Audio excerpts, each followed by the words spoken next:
Hello.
Hey, Bauman. Excuse me, Bauman mate. How are you tonight?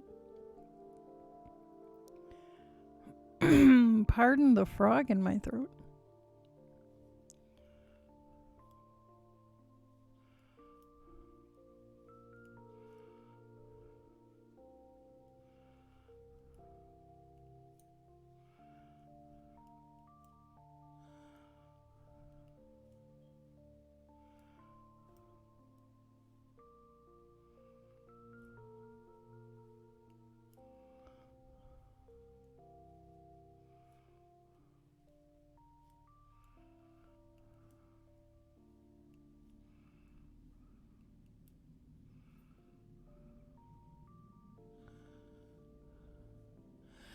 I figured that was probably what happened.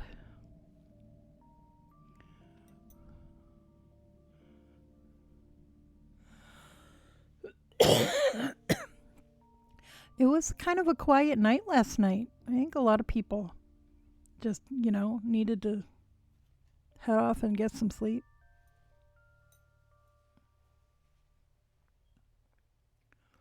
Watching Guardians of the Galaxy. I should watch that again.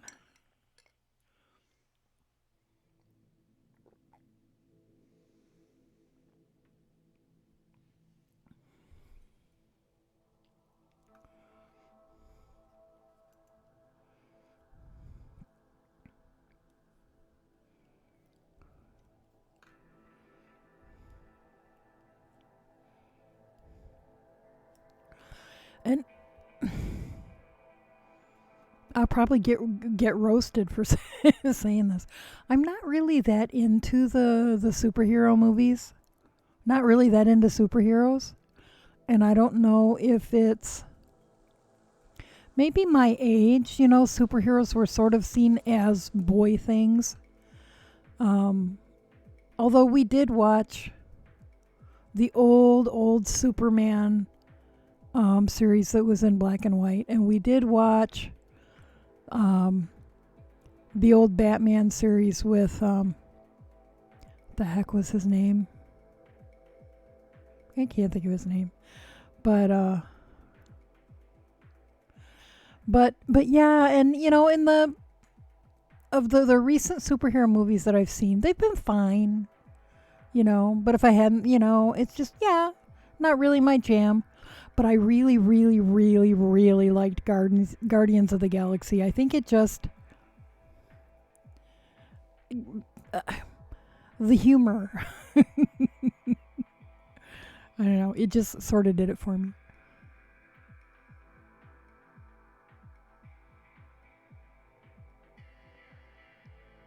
You've been in the mood for brainless, funny noises tonight.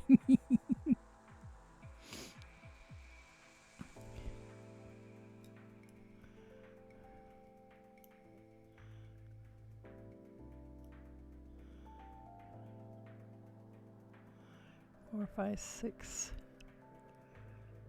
7, 8.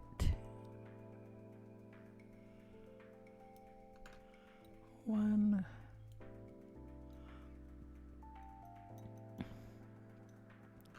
2, 3, 4, 5, 6, 7, 8.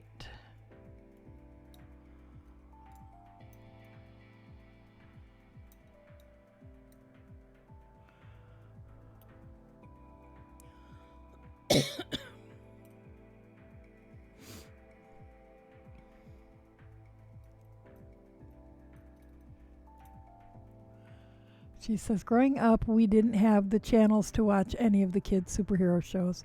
So my cousins would record episodes of X-Men on VHS and bring that with them when they visited.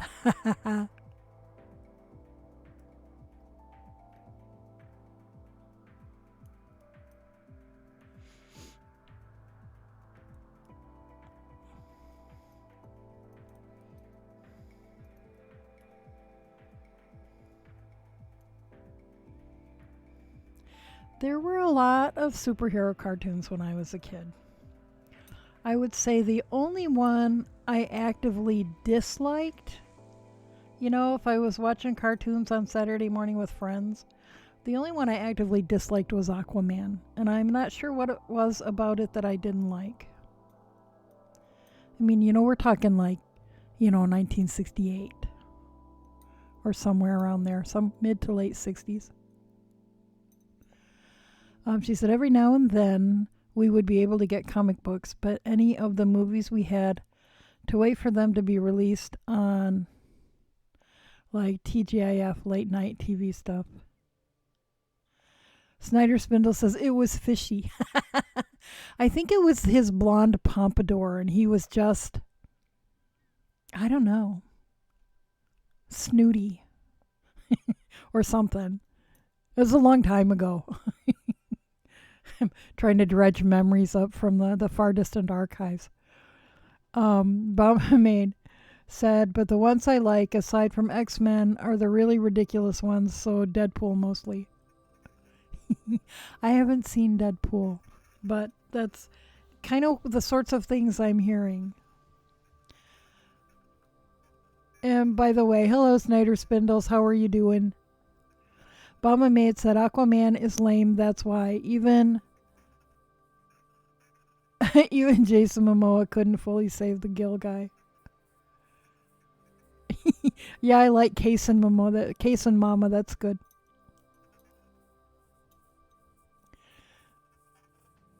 Snyder Spindle says, I'm much better. I had a couple of days, a little more than a weekend ago, I thought I was going to have to go have a test.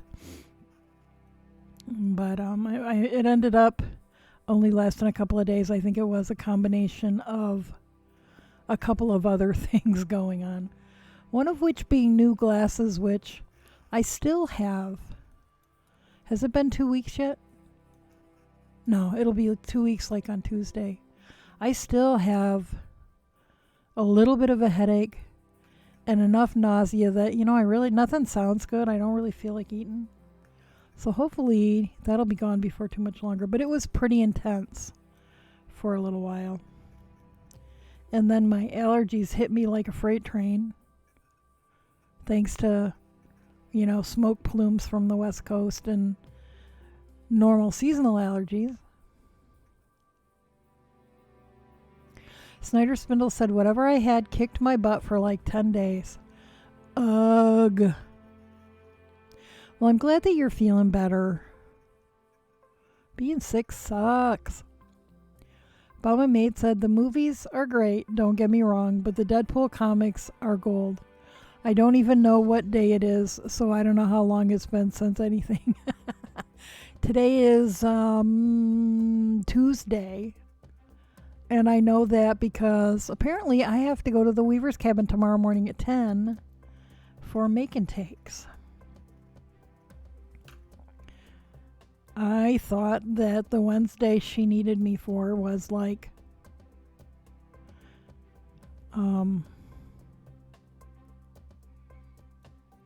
October 12th or something like that, but apparently got rescheduled and I missed the memo. Oh, nope, that's August. Oh, that would have been the 14th, I guess. But see, I thought she told me the 12th, which would have been a Monday. I think we're all messed up. Bama Maid said second Monday. So anyway, I thought that the Wednesday morning she needed me for was the first Wednesday of October. It turns out it's tomorrow. And I only know that because I missed a couple of texts this morning asking me if I could go over there and help warp a loom. But I didn't get it because I slept until like 4. Because, you know, I don't have to set my alarm on Mondays or Tuesdays or whatever the heck day this is.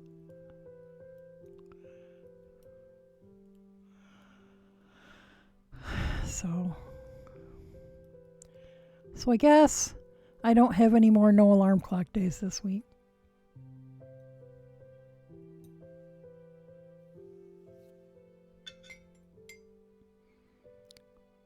But you know, that 14 hour, that day I slept 14 hours, that really helped a lot. Because I thought I was on death's door. And sleeping 14 hours really made a big difference.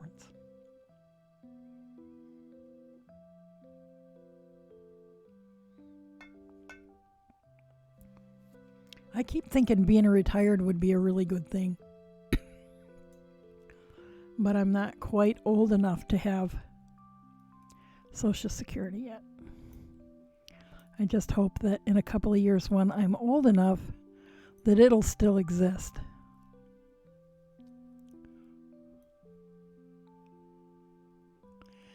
Bama Mate said I've officially moved one wheel into the bedroom of the oldest.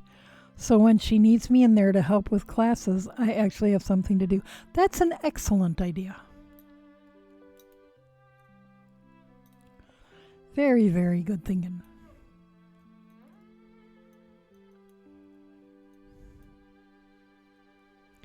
And hopefully that'll be like stress reducing.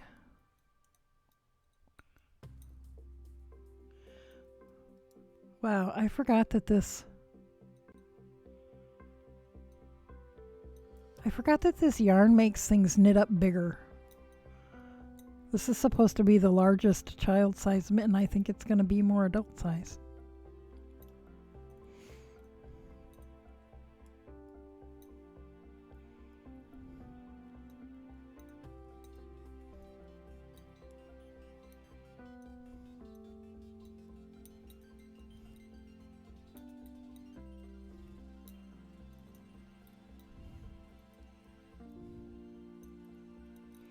Snyder Spindle says, tomorrow I'll finally be a proud owner of a new roof. Ooh, excellent. Bama Maid says, yay, new roof hype.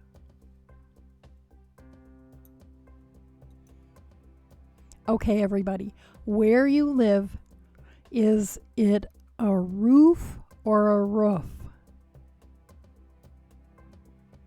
Snyder Spindle says they just have to put the rubber on the porch. Well, when we bought our house, I was very happy that it has a slate roof and I just a roof. See, I'm losing my Michigan accent.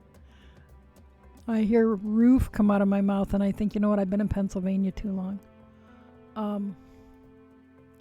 I was very excited that it's slate, and I think that that's very cool and historic and everything. But then I found out from someone I know who is a chimney sweep that they're not allowed to get up onto slate roofs. So all they can do is whatever they can do from inside the house.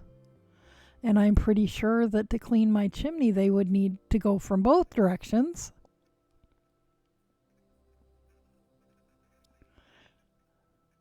Snyder says, like a dog. You mean roof? Roof, roof. And Bama Maid said, roof.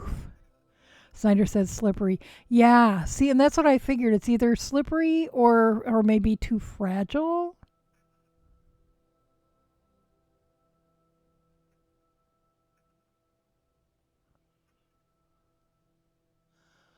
Bama Maid said, or ceiling is also interchangeable. Ceiling? Is there another way to say ceiling? Snyder said, and break stuff, brittle, I'd bet. That's what I'm thinking. But it might very well also be slippery. And I wouldn't want any of them to fall. Because, you know, it's a long way down.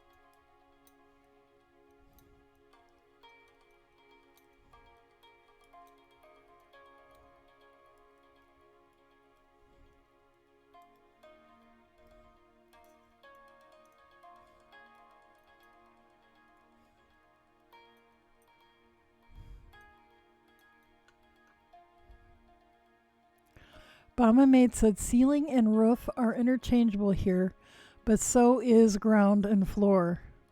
And we get off the car, not out of it. I just live here and speak the language, don't pretend to understand it. Huh. Yeah, see, for everywhere I've ever lived, the ceiling is the top of the room, you know, facing the floor. And the roof is on the outside that has shingles on it.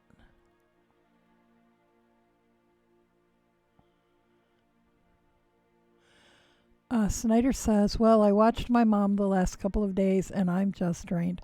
Oh, man.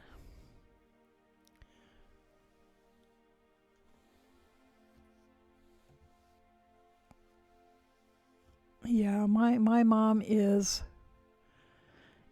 getting up there. She's, what is she? She's 80. And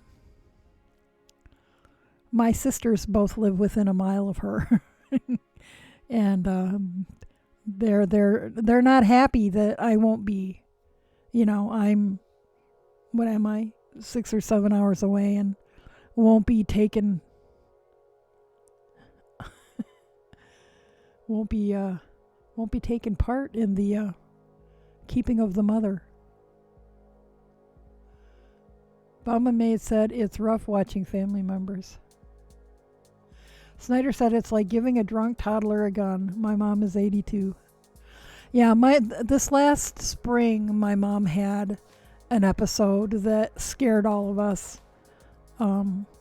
She had driven herself to the store, and it had managed to get dark while she was at the store, which means that she spent a lot longer in the store than she meant to, so she may have been confused at some point. And because it had gotten dark, she managed to get turned around and was way not in a direction towards coming home. and then got confused again, and there was a stoplight, and she rear-ended a police car. I was like, oh man. But they took her to the hospital, and she was okay. But she's not driving. They didn't take her license, but she is not driving anymore. My sisters are driving her butt around.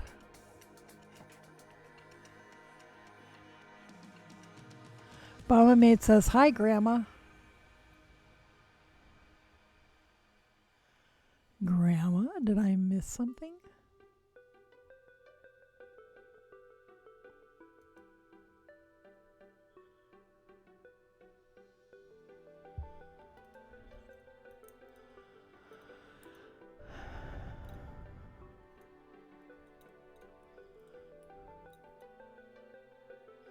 Snyder says Alzheimer's sucks. It's just a matter of time. Yeah, my maternal grandfather had his wits, but his body failed him. My maternal grandmother got Parkinson's and then got dementia. And she was a handful.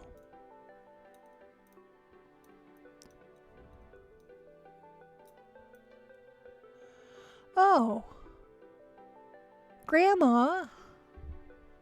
I see she did 4 minutes ago. Well, hi, Grandma, if you're here. I don't see you in the list. But maybe it was an auto host. But anyway, hi, Grandma. I love you. Snyder is a grandpa. I'm sort of a grandma. My oldest stepson has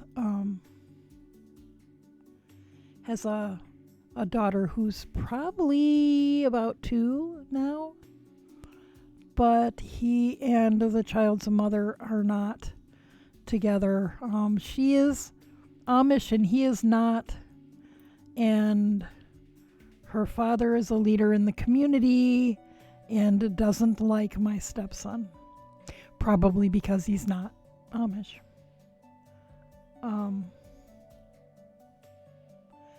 And so while he and the child's mother are on friendly terms, they're not in a relationship. And there were some issues about custody, and so last I heard, he's trying to get legally get 50% custody. So I haven't heard anything recently, so I'm guessing it hasn't gone anywhere yet. So that's the closest I am to being a grandma, is a lovely little blonde Amish girl that I may never meet.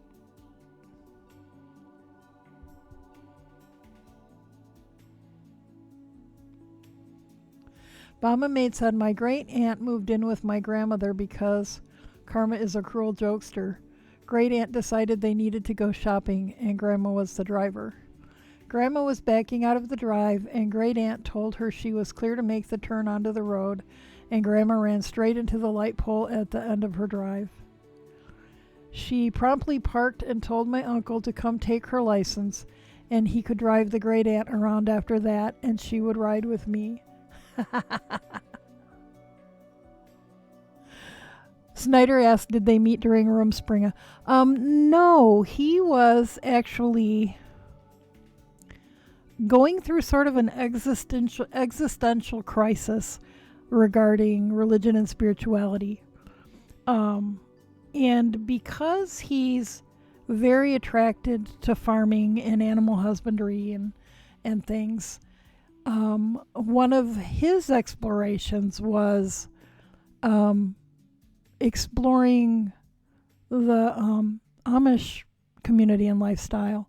So sort of a reverse Rumspringa. And he was working in this young woman's father's store. And that was how he met her. And at that point, the the father liked him just fine. He was a good employee and a nice young man and all that kind of stuff.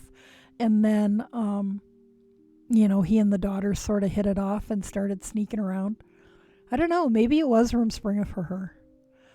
But yeah, when the father found out that they were seeing each other, he was very upset. And once she ended up pregnant, he sent her to stay with relatives in Wisconsin, and they're in Michigan. He sent her to stay with relatives in Wisconsin until after the baby was born. And then she came back, and and they had contact and stuff, and they met and talked, and he was able to spend time with his daughter, but her father is not making it easy. Snyder said, well, it'll be good for the gene pool. Well, I can see that could be a point. And so yeah, but she's a very pretty little girl. And I'd love to be able to see her and spoil her, but I don't see that happening. I'll be thrilled if it does.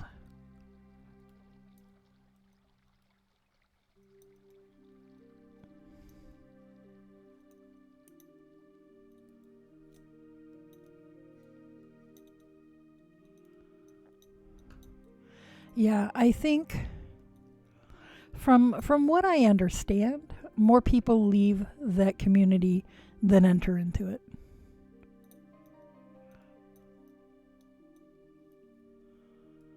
And they only maintain their populations because they have large families.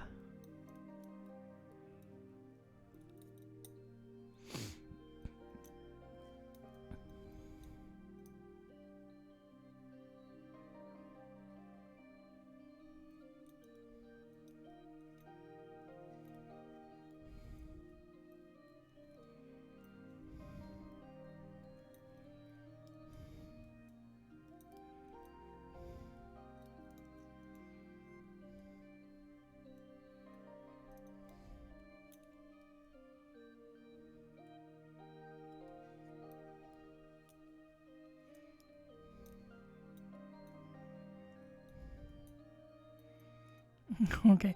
Well, this Mittens not going as fast as last night's Mittens did.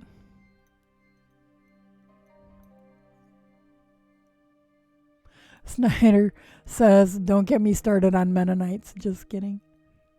Years ago, I worked at a fabric store in northern Michigan. And we would get Amish girls and women quite a lot, or Mennonite girls and women quite a lot. And I was surprised that, the women are held to such strict standards of modesty, but the men would come in, the men and the boys would come in, and they'd be wearing, jeans and some, scruffy old t-shirt and a jean jacket. And I'm like, but the women are so, primped in their modest way. Bum and Maid said, that's because we're distracting you. Well, that's true. Like I said, it was kind of quiet in here last night. Veggie was here for a while, and Burning Mom was here for a while, and a couple of other people. But it wasn't the free-for-all that it often is. I need to watch some more of this wool. This was nice to spin. And it takes the sparkles so well.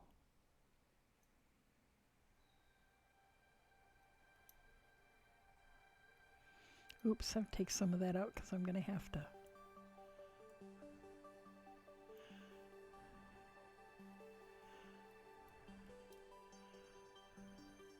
I had left this ball of yarn sitting out unattended for way too long, and I see evidence of moths. So I washed it, but I'm still finding a few weak spots. So I will just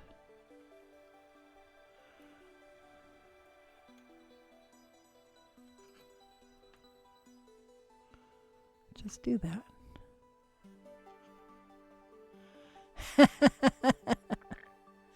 Yeah, well, at least it wasn't because of an error this time. It was because my yarn had a weak spot. But still, yes, I did tink.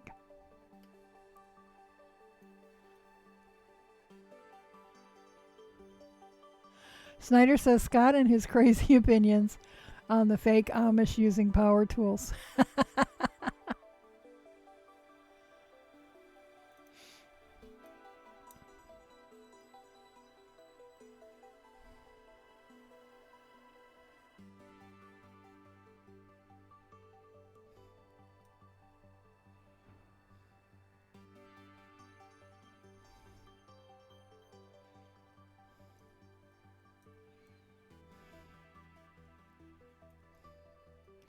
Yeah, I'm not aware of there being any Mennonites around here, but boy, are there a lot of Amish in Pennsylvania. Not so much over here where I am, but on the eastern, central part of the state and the eastern part of the state has a lot of Amish. Mama Maid said, have you gotten to a point where Jenks talks about Tink and Disney yet? No. I didn't read it all last night. I went to bed and went right to sleep. Or about how the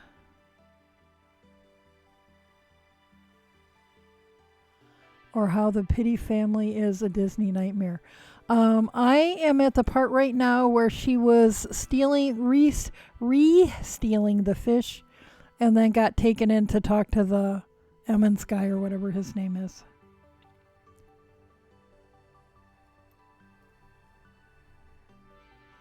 Bama Maid said, we have a lot of Mormon and Jehovah's Witnesses. I'd trade for Amish. Pixie family, not Pity.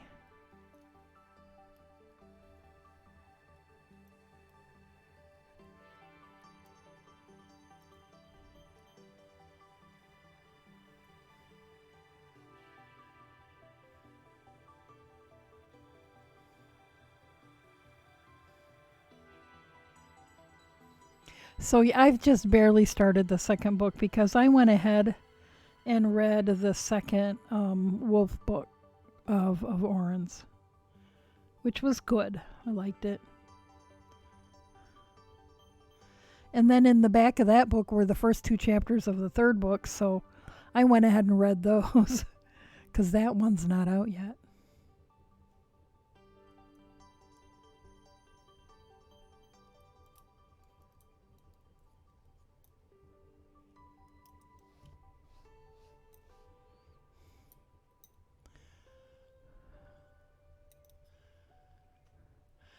Snyder Spindle says, and a bunch of Snyders too.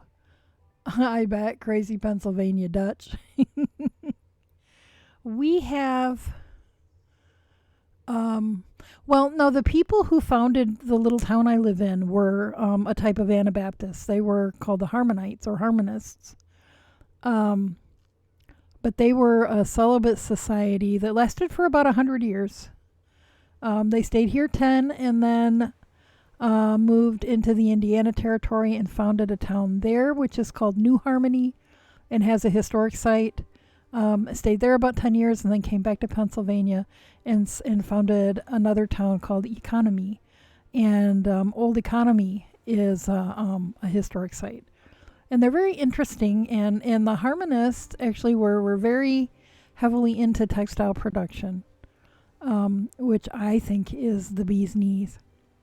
So if you're interested in, the history of those sorts of communities at all, they're very interesting people. But right around here, I'm not aware of Mennonites or Amish around here. A lot of Germans. This part of Pennsylvania, the county I'm in, was heavily settled by Germans and Scots.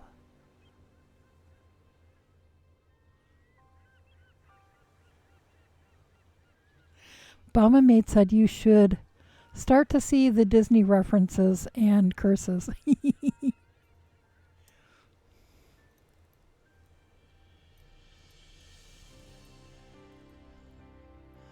And she says, all I hear when you talk about this is forming a fiber commune is a legit goal. Yeah. They were basically they were a religious community. They came here to escape religious persecution in Germany. And once they were here, they became basically a legal entity, a religious community, and they pledged all their goods in common, and all of the community, the society met all their needs. At some point fairly early on, they adopted celibacy, but more as a custom than as a law, because they believed that the second coming was going to be within Father Rapp's lifetime, and that they didn't see the point in bringing more children into such a corrupt world when within their lifetime there would be heaven on earth. So because they believed that, they were millennialists, they believed that when Jesus came back, he was going to choose the most worthy from among his followers and live among them for 1,000 years, and then they would all happily go to heaven together. So they were just going to wait, because, it was only going to be a few more years. And they were all sorely disappointed when, and Father Rapp was furious when he was on his deathbed and it hadn't happened yet.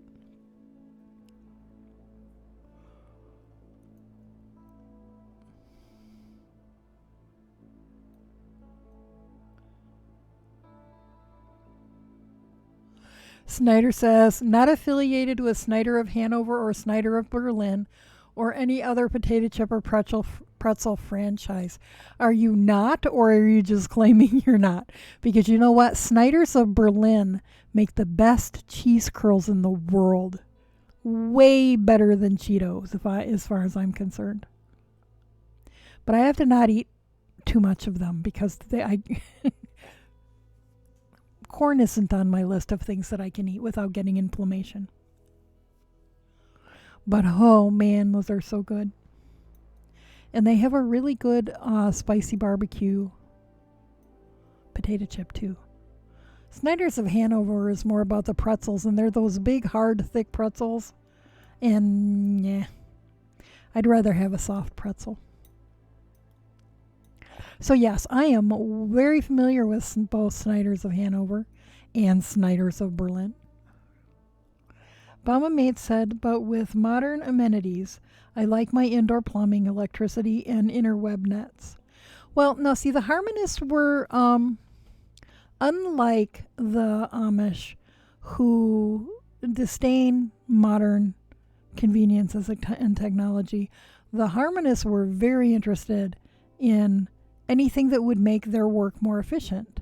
So by the time they had settled in economy, which they founded economy in 1825, can you tell that I talk about Weaver's Cabin. I have to be able to spew this stuff all out. They founded economy in about 1825, and at some point after that, the Jacquard loom was available by that time, and they powered their looms by steam. So they were like, real steampunks. I think that's the coolest thing ever, that the Harmonists were steampunk. Running their looms and their spinning jennies on steam in the mid to late 1800s. I forgot where I was going with that. Oh, the modern conveniences. So yeah, they'd be all over the internet if they still existed, as a society. There are a couple of guys somewhere in central Pennsylvania who call themselves Harmonists, and if you search, YouTube thoroughly enough for information on growing and spinning flax, you may stumble upon them. But I think they're living pretty old school. I'm not sure if they have electricity, but they grow quite a lot of flax and process it and spin it, and they call themselves harmonists. And the harmonists who were here did grow flax, and they raised 1,000 or more sheep, and they were introducing merino into the local sheep varieties. And we have records showing that in 1810 they were getting $10 a yard for their finest wool broadcloth as fast as they could weave it. And so I'm pretty sure they weren't selling that to the local homesteaders. I was like marketing towards New York City and Philadelphia and probably Washington, D.C., where the fine ladies lived. And if you consider that a fine lady's gown during that time period probably took 6 or 8 or 10 yards, that's some pretty upscale stuff. But they were, they wove all the fabric they needed for their own use, for, linens and clothing, and they were making their own rope. And they were vintners, and each household got a monthly allotment of wine. They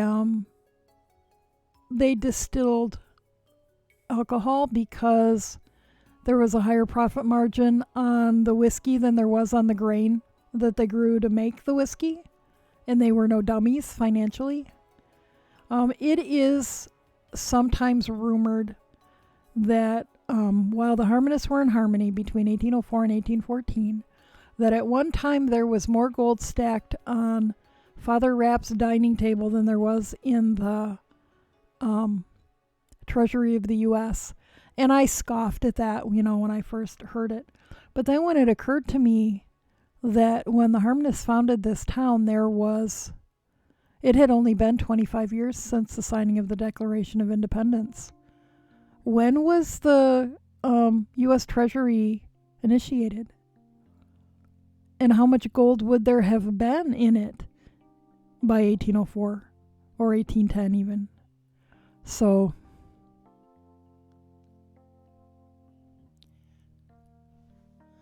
okay, I've gotten way behind because I'm running at the mouth.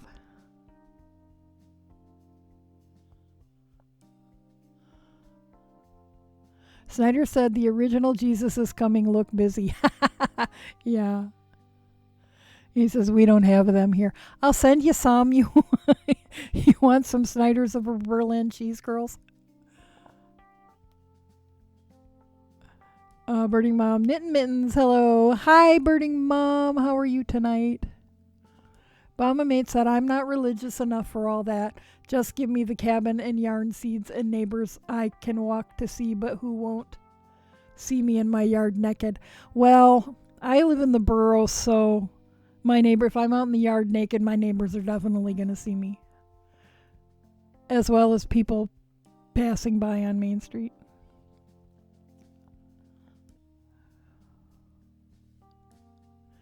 Well, and there are things about the harmonists, the way the harmonists live, that really, really appeal to me, but the religion part, not so much.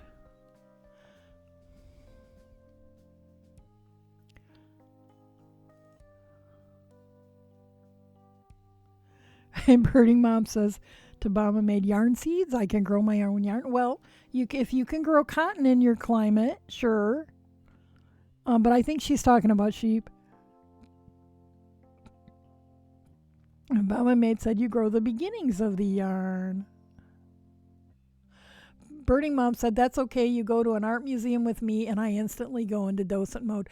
That'd be fun. That'd be fun. Will you come here for a socially distant coffee date, and I'll walk you around town and show you the stuff. Well, what's still here? A lot of the stuff that the harmonists built. So we have quite a number of original buildings, though. And my house is one of the original buildings. But, you can't tell from the outside because somebody put vinyl siding on it at some point. I'll take you to see the Weaver's cabin, though. Obama Maid said, I think it was Abby Cox on YouTube who did an experiment with herself and two friends. Full period dress for 3 different decades in the 1800s in the high desert, just to answer the "Are you hot in that?" question. Well, you know what? I'd rather wear wool in hot weather than polyester because wool breathes and it wicks the moisture away. Bomba Maid said the wool dress had the lowest temps. Yep.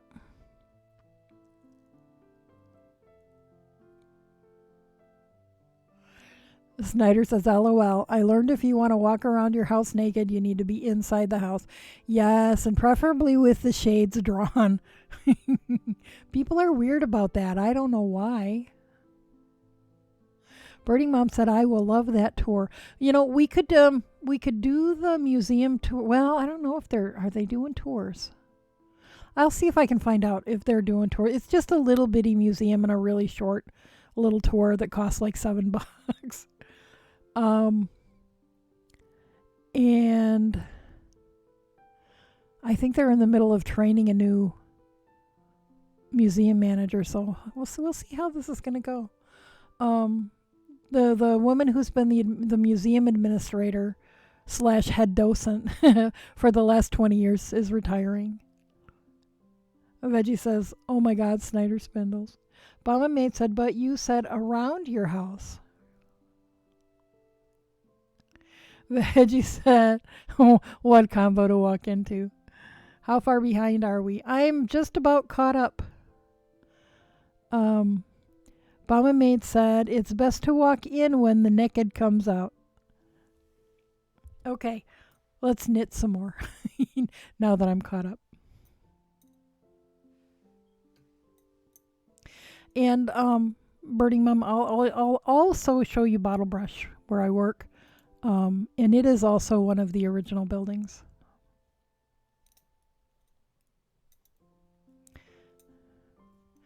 Hey, I have an idea. Hang on just a minute.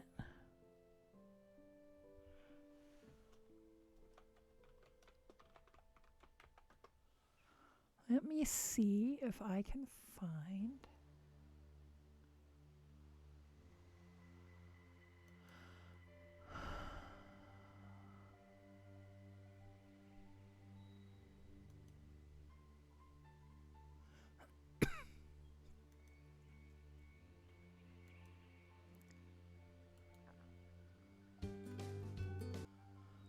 Okay, here is, if anybody's interested, here is the the promotional video for My Little Town.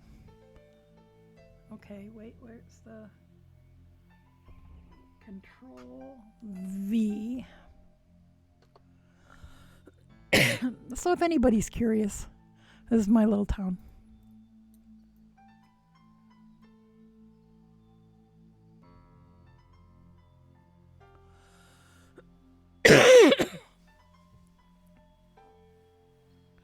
Bomba Maid said, this is where the conversation usually goes somehow. Veggie says, hands in my sword. I can't do this anymore. LOL, laughing my ass off. Veggie said, it's also Hobbit's Day. It's Hobbit's Day? It's the first official day of autumn. Bomba Maid said, but be right back. Gotta make sure the oldest can see to get into bed as she doesn't whack her head on the fan. Oh no! That sounds like an adventure.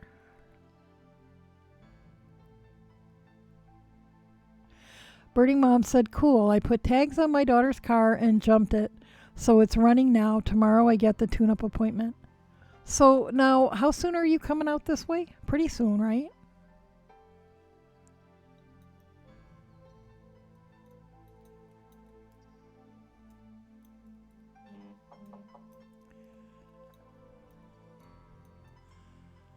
Oh, see, I posted a video and now everybody's watching it and not paying attention.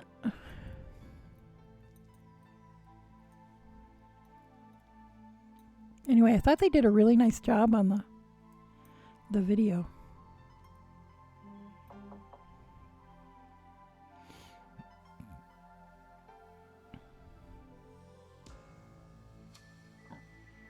Snyder says they sure got their money's worth on the song. I'll have to watch the video again. I don't think I paid attention to the music.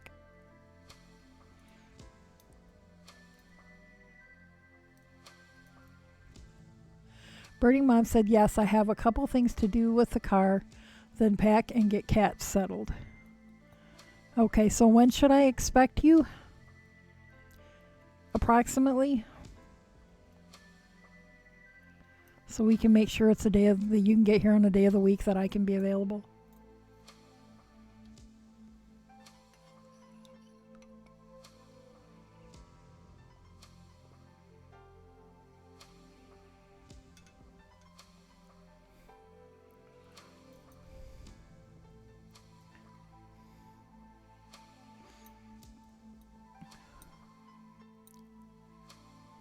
Veggie says, wave when you pass through.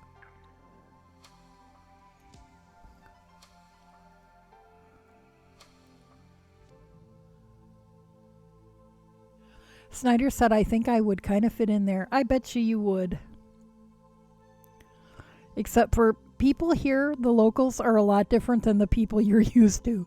It was such an adjustment for me coming from northern Michigan.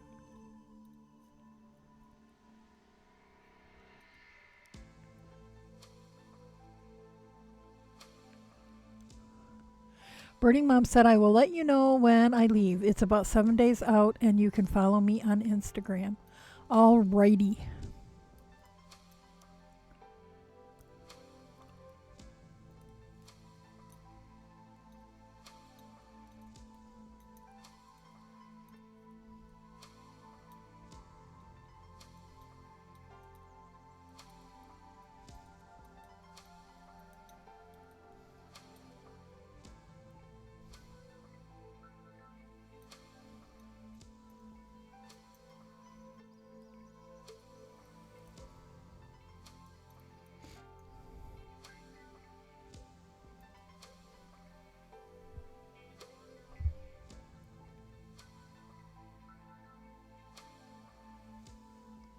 Birding Mom says snow cancels.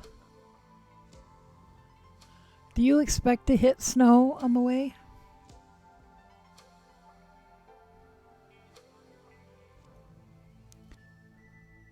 Mama Maid said, are we road tripping vicariously with Birding Mom? I think we are.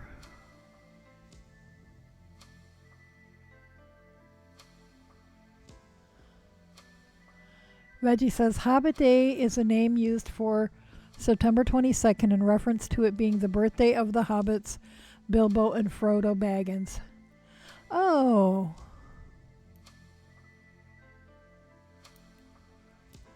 Like Bilbo's 11th birthday.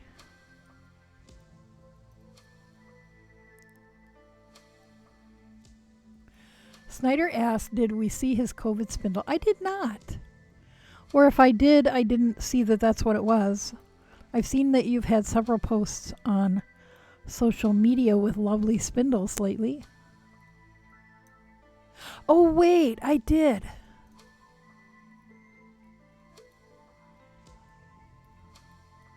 Bauma Mate said, I did. I want one. Birding Mom said, well, it snowed in Colorado last week. Well, that's true. It did. Scott, go ahead and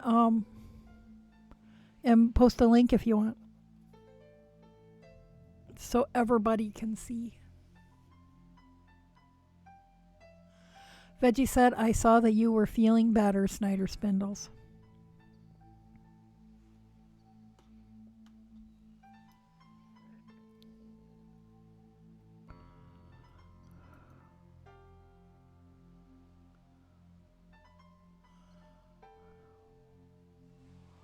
I'm having trouble reading chat. Birding Mom said, I am planning an outdoor art a day or more tour of I-90 on Instagram.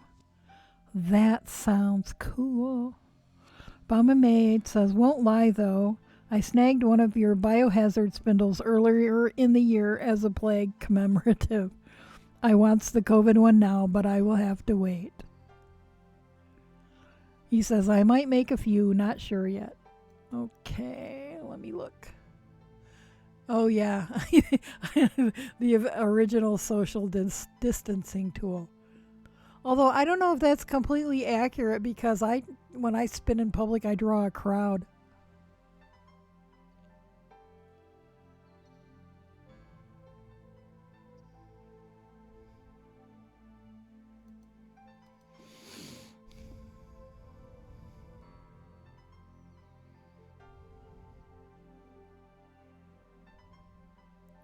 So right at the beginning, and I don't know how much, I maybe shouldn't be giving all this personal information on the internet.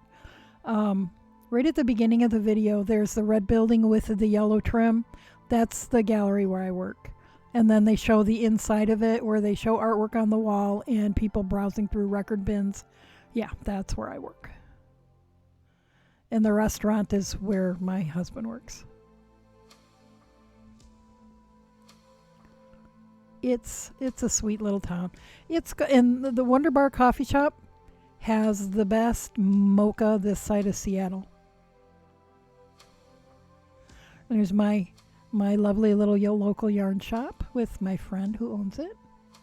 So anyway, yes, I'm watching the video and not watching chat.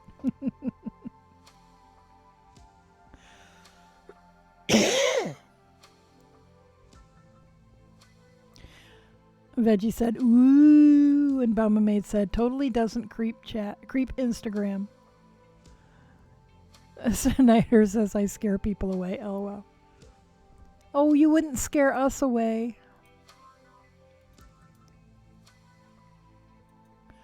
Veggie says, you watch us right now. Bama Maid said, I told oldest if she works on school real well this week, we'll go Saturday and spend time at the park. And she said I should take a spindle and see if I can stand on a table and spin it to the ground. My friend who is the spindle goddess, who I talk about all the time, has been known to stand on balconies and spin to the ground. And I'm like, I'd be spending all my time running up and down stairs to get the thing when I dropped it. Because I always tell people there's a reason they call it a drop spindle.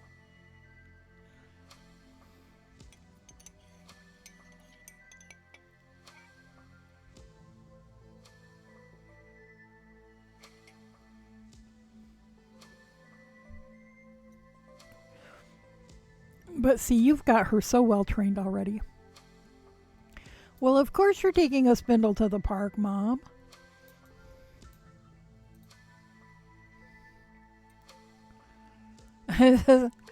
Scott says, do that at hotels. Would you rather I call you Snyder or Scott? Because you're Scott, right? I'm pretty sure I didn't hallucinate that or make it up. Bama Maid said, I can do it on a top whirl. I would be scared to do it with anything taller than a table over grass, though. Yeah, there are some spindles I'd be willing to drop and some I would not. None of my lovely gliders will be dropped from any great height.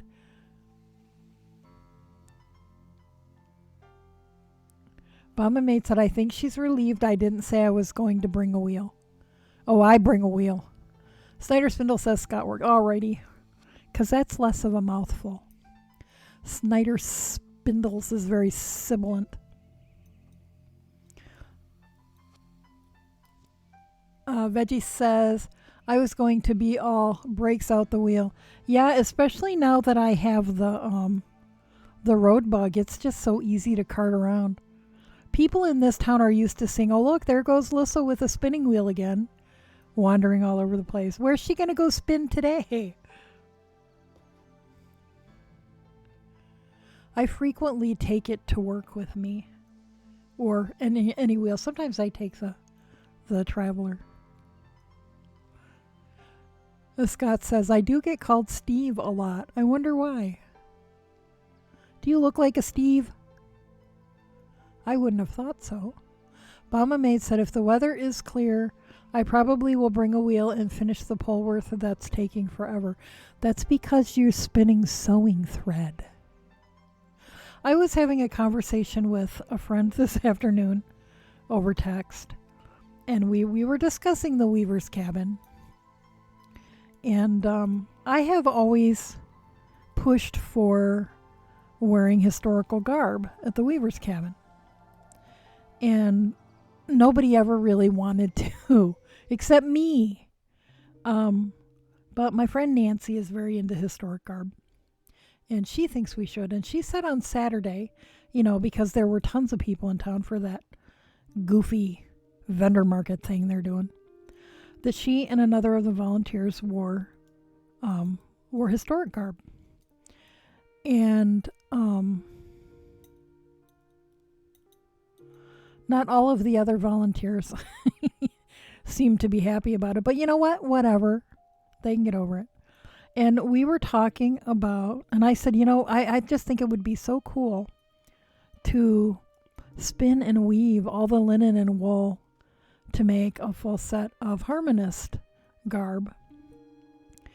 And she squeed. And she's like, Karen, right? Well, Karen, who is a member of our guild, is the administrator of the Depreciation Lands Museum in Pittsburgh, which has Depreciation Lands has to do with the large tracts of land that the government gave people who made significant officers who made significant contributions during, I think it was the French and Indian War. And George Washington was one of them, which is why Western Pennsylvania has a Washington County. But these tracts of land were allotted with little to no regard to the people who were already homesteading there. So it was, very weird and political stuff. But anyway, so the Depreciation Lands Museum deals with that piece of history. But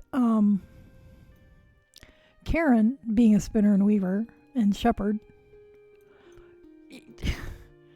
it's like she weaves like linen batiste that she cuts up and makes chemises and aprons and what the hell ever you call the hats that women wore back then. And so Nancy's like Karen. I'm like, yes, like Karen. I need to pick Karen's brain and find out how many ends per inch she wove that linen batiste recently at.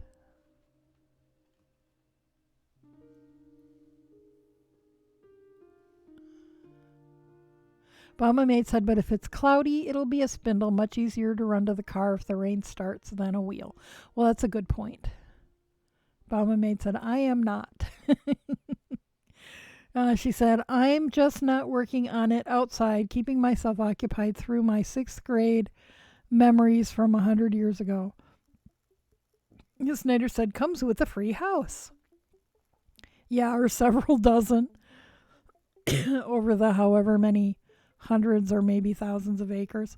See, I'm not up on the details of that bit of history. I should be ashamed of myself. Veggie said, I'll take a free house.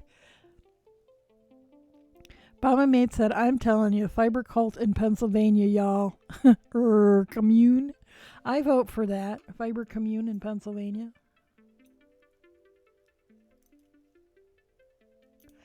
So then, we had a merry time talking about spinning the fabric to make our historical garb.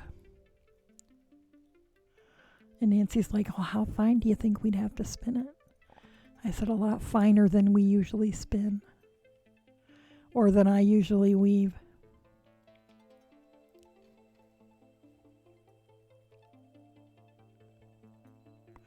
I tried picking the brains of the regulars on the historic sewing group on Ravelry once.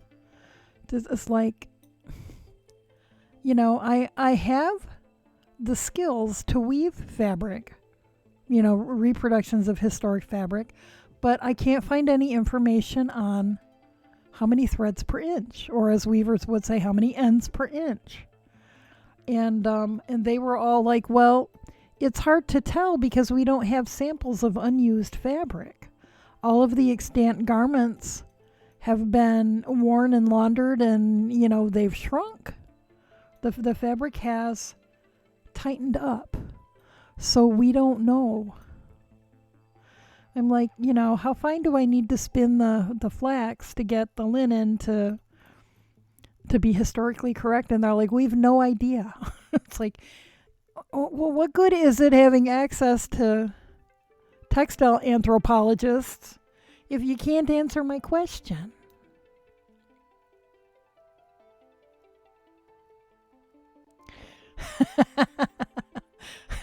Bauman Maid said, get enough of us South folks up here and we'll convert you to the amazing thing that is air conditioning. The place I work is air conditioned. It's set at 72 though. Sometimes I want it to be cooler than, although this year I didn't cheat on the air conditioning at all. I left it at 72. I'm not sure why. It was miserable outside. Maybe I was having fewer hot flashes this summer. Bama Maid said, couldn't you kind of work it backwards though, knowing generally how much fabric tightens up over time and go from there?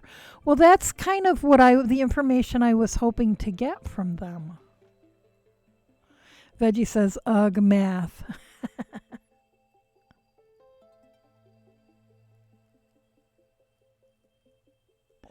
Bama Maid said, yes, but your house is not. Air conditioning is Antarctic.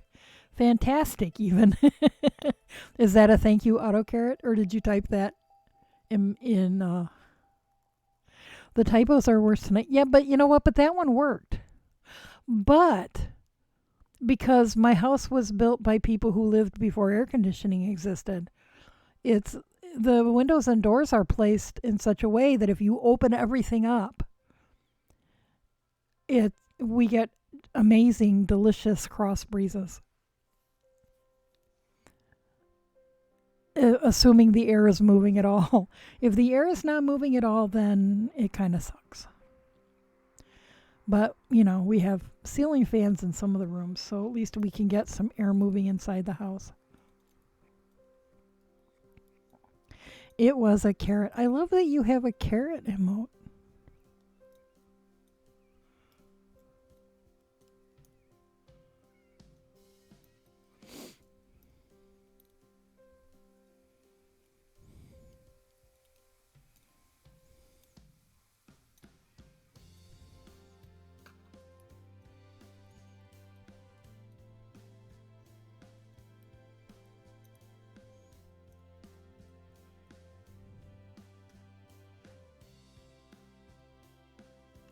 Bama Maid said, even our turn of the century houses down here have been retrofitted for AC.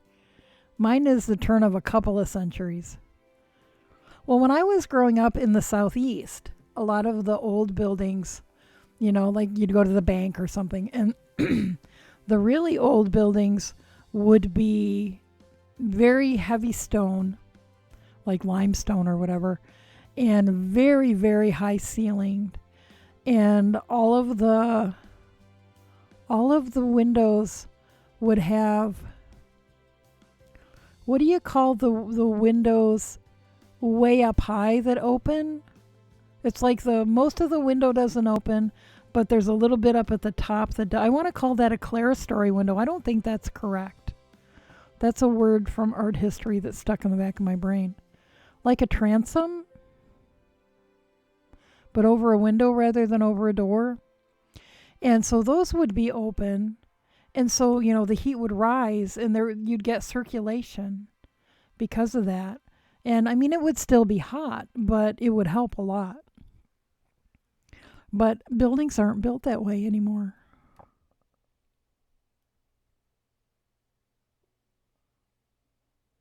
Bomb and Maid said, because it doesn't matter how much that outside air blows through your house, 110 is 110 and miserable. Yeah, I don't think we ever get that hot. We just get the humidity to make. Well, but you get humidity down there too. I would imagine Texas is humid.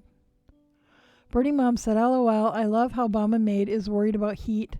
And I'm all, it snows there. Bomb and Maid said, snow scares me. Veggie said, other people driving in it scares me. Well, that's me. It's the other people, because people here don't get very much experience. I learned to drive in snow. I am not as scared of driving in snow. But other people here didn't learn to drive in snow, and they don't get enough experience because we don't get enough of it that, yeah, other people scare me.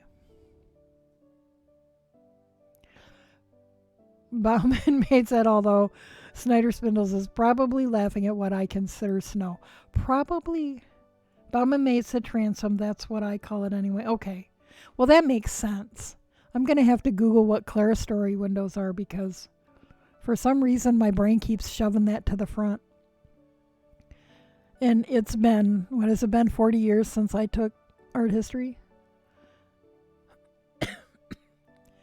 Veggie says, back in my day, I walked to and from school in snow up to my waist. Actually, I did. Well, in kindergarten, we lived in extreme northern Illinois, almost in Wisconsin, right smack like a block away from Lake Michigan.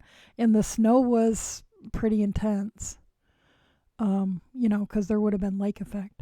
But then I spent most of the rest of my childhood in Virginia. So, half an inch of snow and they sent you home from school.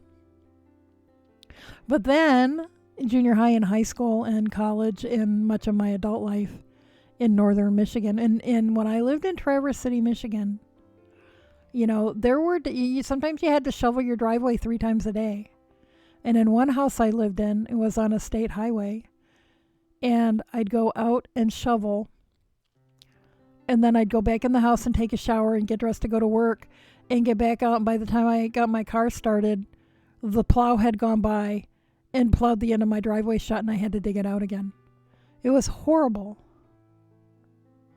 I don't miss that. I miss Michigan and I miss the weather, but I don't miss all that shoveling driveway bullshit.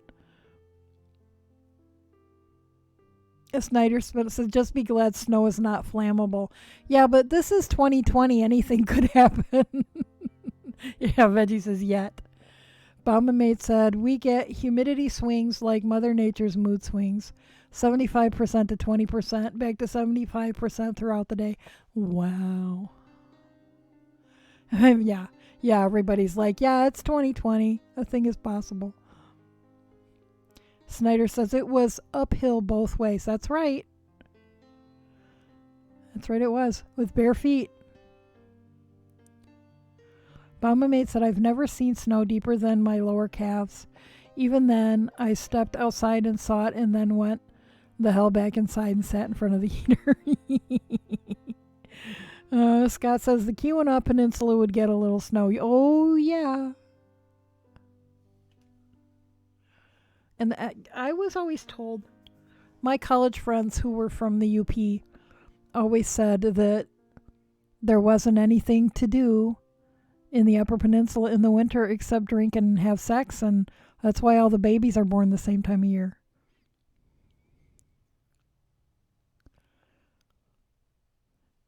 And they were the ones who taught me about kicking the walruses out of the wheel wells of cars. I don't know if that was just them or if that was a UP thing. Do you know about kicking walruses out of the wheel wells of cars, Scott? Bomb and Maid said, I give up on my typing tonight. That's okay. We enjoy the autocorrect mistakes. Burning Mom said, yeah, this year snow will light itself on fire. I won't be surprised.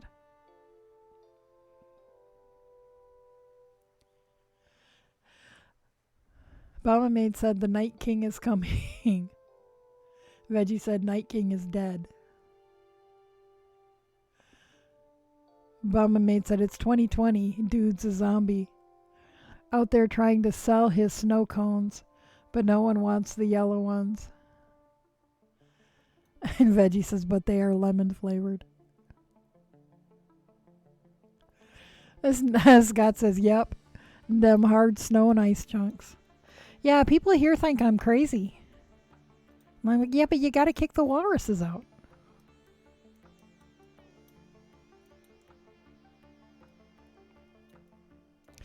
But yeah, we don't have enough, in the wheel wells.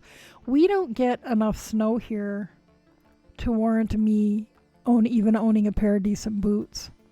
In Traverse City, I had Sorel Snow Lions. They were knee-high. And I wore them to death. Wore them out. Here I wear my Crocs all wear Crocs all winter. I did break down and buy the cold weather Crocs that have fewer vent holes and have fleece lining, because the regular Crocs have like vent holes in the front of the toes and snow gets in there. Anyway, then by the time I get to work, my socks are wet. And that's not any fun.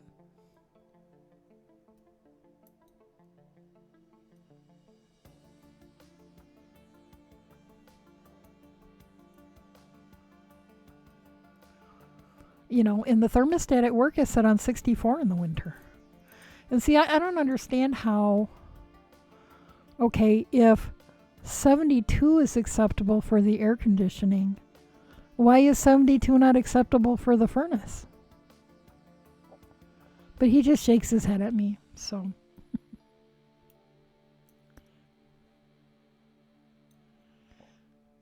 Baba Maid said, see, y'all have icebergs. This is why I live close to Mexico.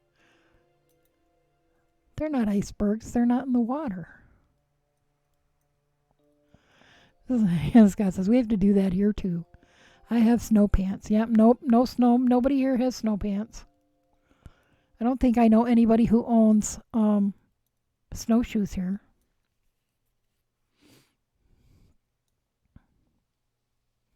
Baba Mate said because it will run for freaking ever. Yeah.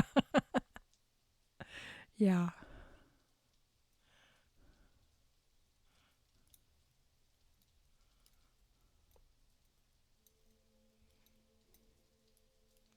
Yeah, my house is logs though.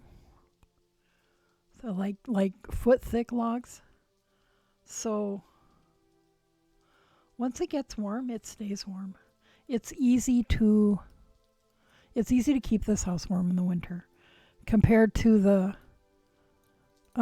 last apartment we lived in. We'd keep the thermostat on 72 and it would run nonstop and it would still be cold. Here, you keep it on like 68 and most of the time that feels toasty warm.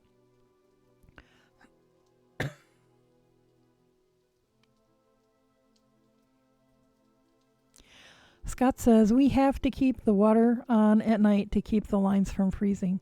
Yeah, I lived in houses where I had to do that. And then I lived in a house where a friend came over and put insulation on all my pipes, so I didn't have to leave all the water running.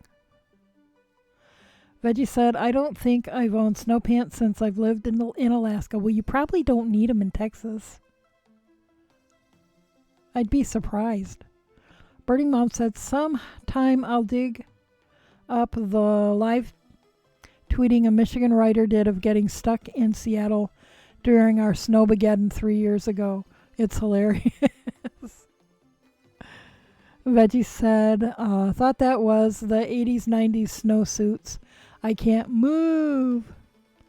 Or are you thinking of like the, thinking of Ralphie's little brother in, A Christmas Story? Bomba Mate said the last time it snowed here, the state broke. Well, I can imagine. It's like even when we lived in Norfolk, Virginia, the city didn't have snow removal equipment. So if it snowed at all, the city shut down because they couldn't clear the roads. Like in northern Michigan during the winter, the snowplow crews run 24 hours.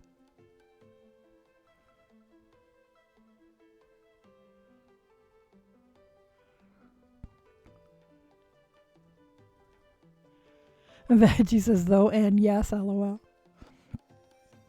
Snyder said, but I didn't say fudge. Yeah, but you'll shoot your eye out, kid. Oh no, I shot my eye out.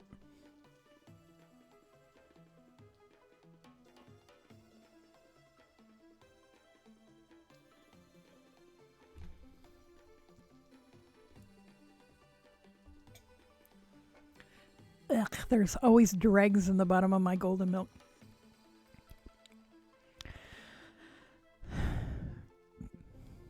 Veggie says, yep, one white fleck drops and Texas fleck drops and Texas closes.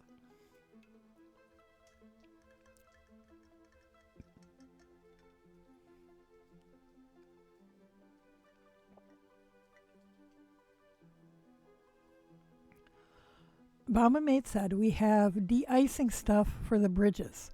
And let me tell you, don't get behind those trucks spraying that stuff and then punch it to get around them. Your vehicle will go nowhere. Yeah, I know all about my vehicle going nowhere. I have a friend back in my northern Michigan days who was behind a snowplow at a stoplight. And this guy he was at the end of a 24-hour shift. And for some reason, he put it in reverse to back up and slammed into her.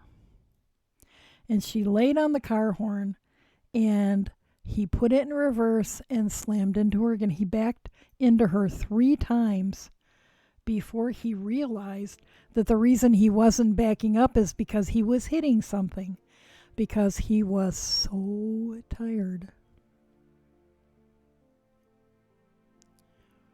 So yeah, I stayed clear of plows because you never knew how long they'd been on the road or whether they were asleep at the wheel.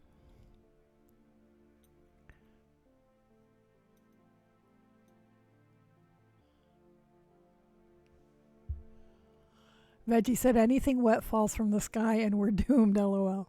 Scott says, fragile, it must be Italian. Fragile.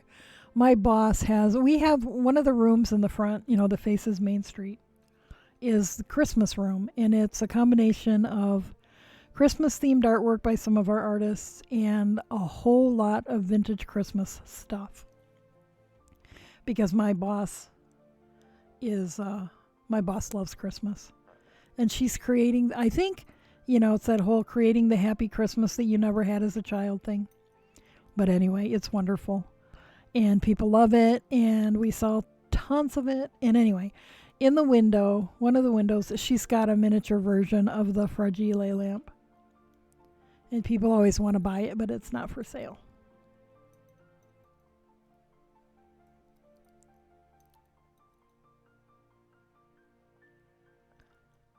Bomba Mate said, Husbeast wants a leg lamp. So that you can accidentally bump it when you're vacuuming.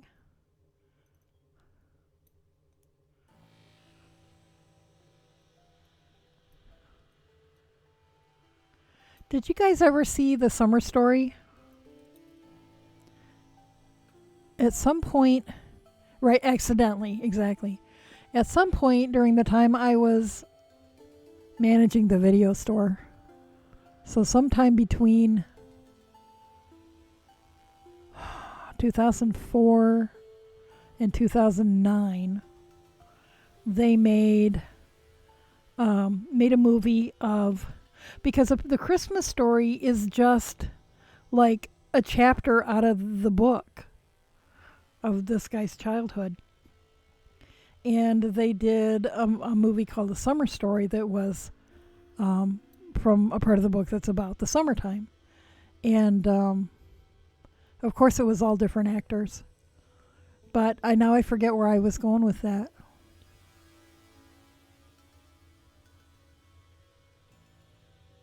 Yeah, no idea. No idea.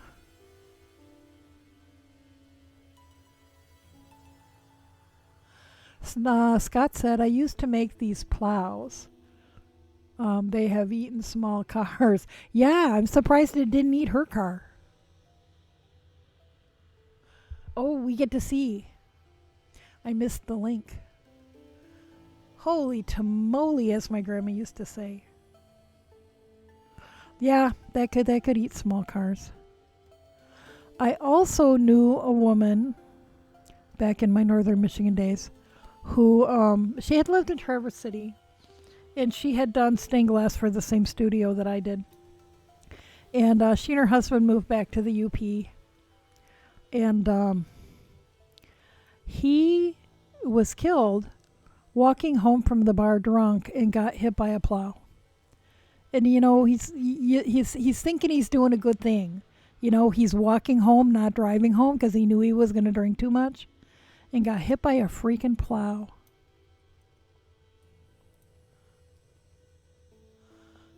Mama maid said, we have tile, but he would put it in the front window, and I would let it, and I would let him. You would let him. She says, I told him it has to be mildly inappropriate. He said I could pick a garter for it.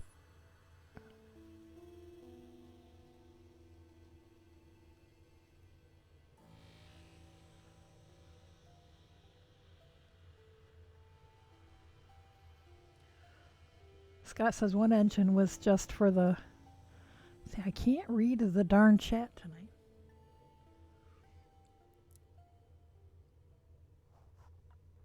PTO? Is that what that says? Does it say PTO for the plow? He says, Grandpa got run over by a snowplow. Birding Mom said, okay, I've posted the link to the live tweet of Seattle's snowstorm in Discord under General. Honey Bunny will love it. I bet you he will. Thank you very much, Birding Mom. He's been to Michigan in the winter. He's driven in Michigan in the winter. He was not happy about it.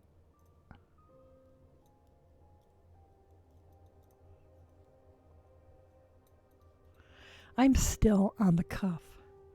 How many rows do I need on this size? Excuse me. Good grief. Golden Milk is talking back. 20 rounds. This probably isn't 20 rounds yet. Oh, good. And I can't even see the... This yarn does not have good stitch definition. 1, 2, 3, 4, 5, 6, 7, 8, 9, 10, 11, 12, 13, 14. 14 out of 20. Mama Maid said, I like how we all call your husband Honey Bunny and not something like Mr. Cat. I think he likes that you guys call him that too. Okay, 15.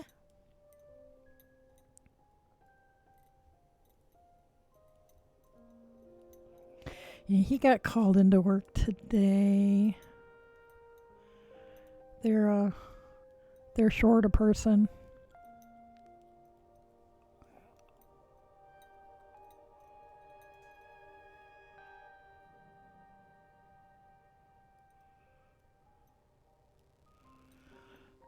He's pretty sure he's not going to get called in tomorrow, which is good because we need groceries and he's the official grocery shopper.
Veggie says Mr. Honey Bunny, LOL.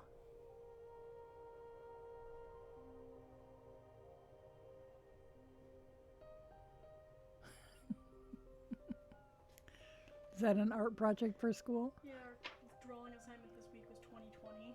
Just we thought of it. This legend of a teenager.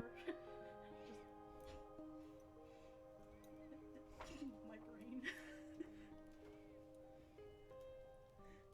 Papa said he hopes I get to keep it. I kind of do too. I think it's kind of cool.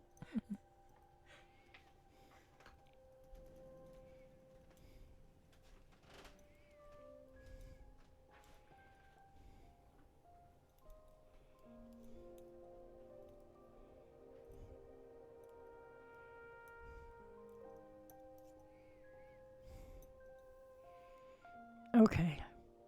I don't remember where I am. I think that was 15.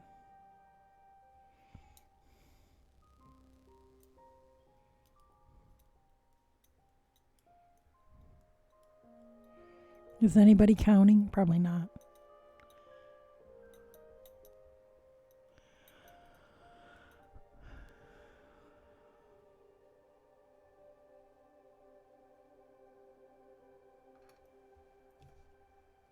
Whoops, sorry.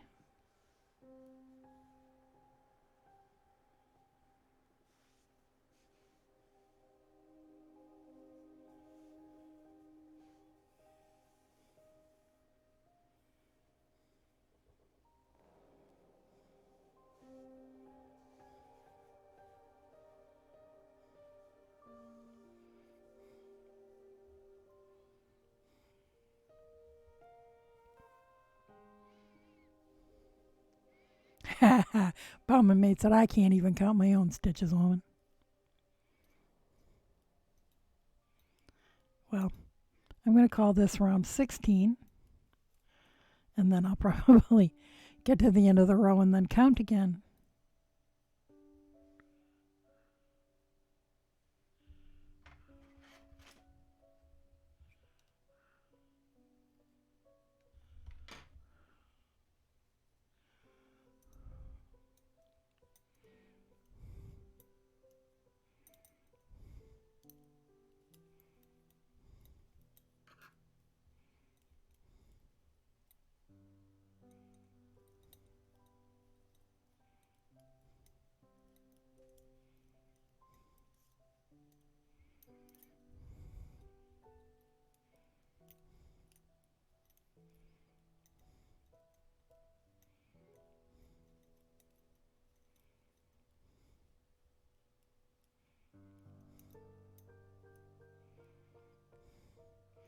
So I dyed a skein of yarn tonight, and I wrapped it in the plastic wrap and put it in a cake pan and stuck it in the oven, which I had preheated to 300 degrees, and then left it in there a really long time because I forgot. And so we will see tomorrow whether I burnt it or not. It seemed like, I think I had set it on 200 the last time, and just wasn't sure it was hot enough. It didn't really exhaust in the amount of time that I had been told, so I'm pretty sure this exhausted. I am not certain that I did not overcook it, so we'll see. Scott says, I'm off to bed. We're going thrifting tomorrow, so other people's garbage may become my garbage, and we are hitting a few yarn shops too. ... Dangerous.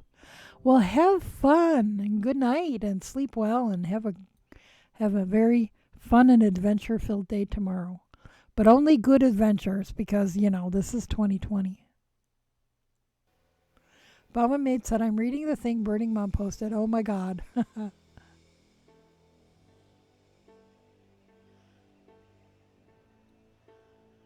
Baba Maid says, don't thrift the goo. And Veggie saying, good night, Snyder. Have fun getting garbage and potentially yarn. Baba Maid says, or do whatever floats your boat.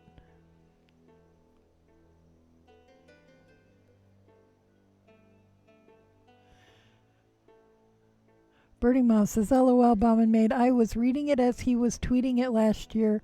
It was so entertaining. Is it short enough that I could go look at it now, or should I wait till after stream?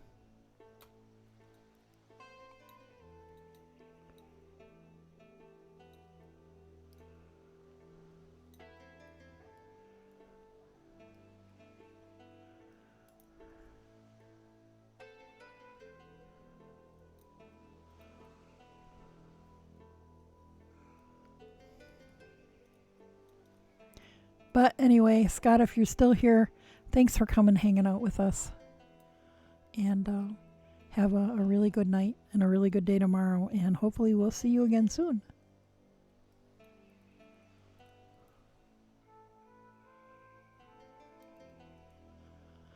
Birdie Mom said, I think you could read it quickly or we could laugh along with you. Okay, where the heck is Discord? Oh, of course it's not open. It's supposed to always be open.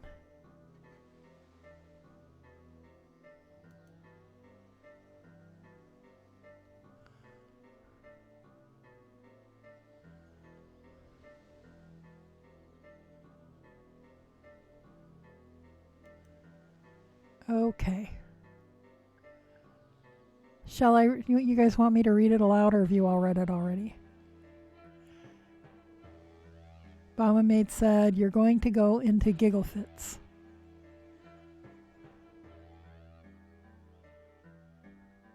Okay, I'm going to go ahead and read it out loud. Oops, where'd it go? There it is. Okay, Daniel Silvermint says, I've never witnessed anything quite like Seattle grocery stores when locals are preparing to brave 4 to 5 inches of snow. Like, people are stocking up on emergency tomatoes and leaving water jugs on the shelves. People are buying gardening shovels in droves. And antique stationery sets in case email servers go down. Oh no, they've started looting. People running out of stores with armfuls of yerba mate. Wild packs of golden doodles are roaming the streets. PCC is still fully stocked, too expensive even for the looters. People are burning first drafts of their novels for warmth. Society is breaking down. Rival Pokemon Go teams are establishing enclaves and fighting over territory. Portage Bay cafes are neutral ground. People are bartering monogrammed yoga mats for just a single slice of cauliflower pizza.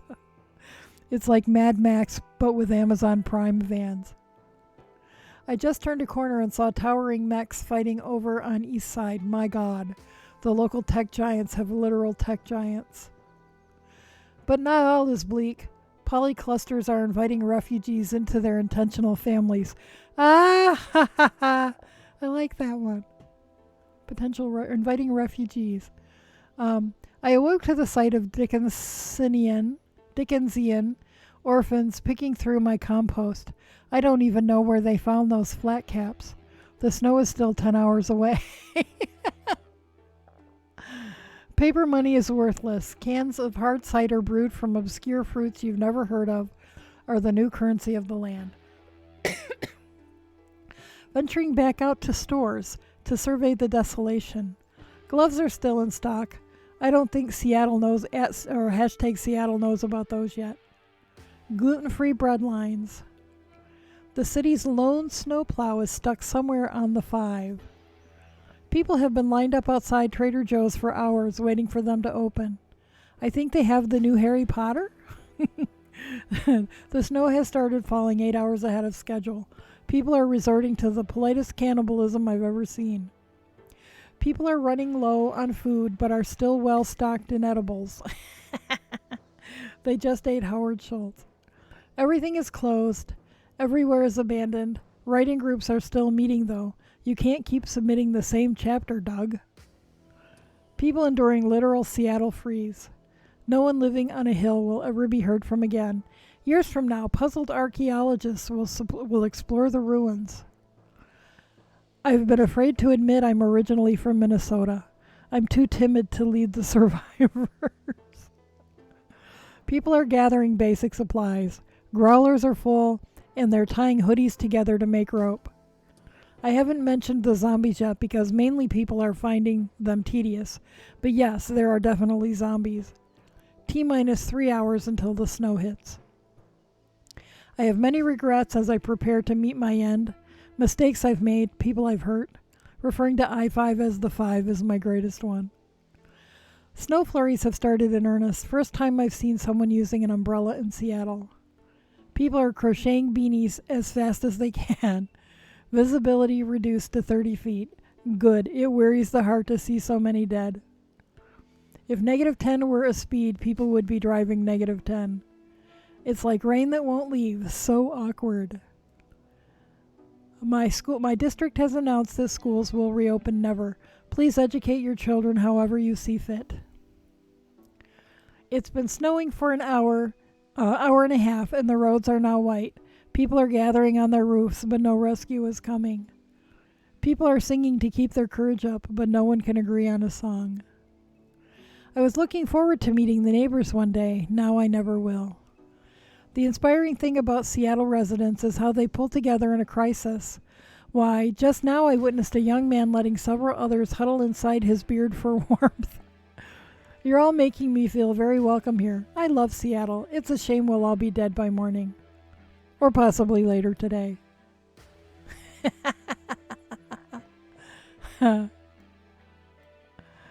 Yeah. Yeah, here they just all go to the store and buy all of the bread and toilet paper. Kind of like a like a pandemic.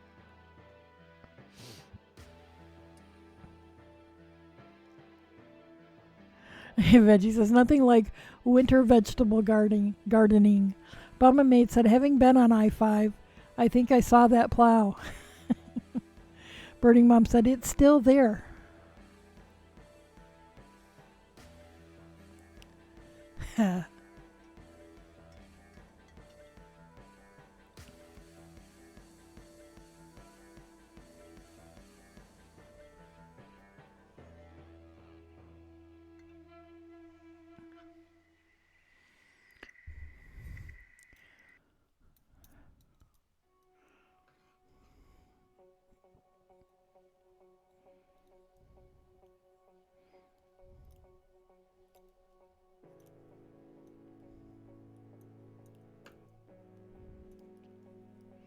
Well, that was fun.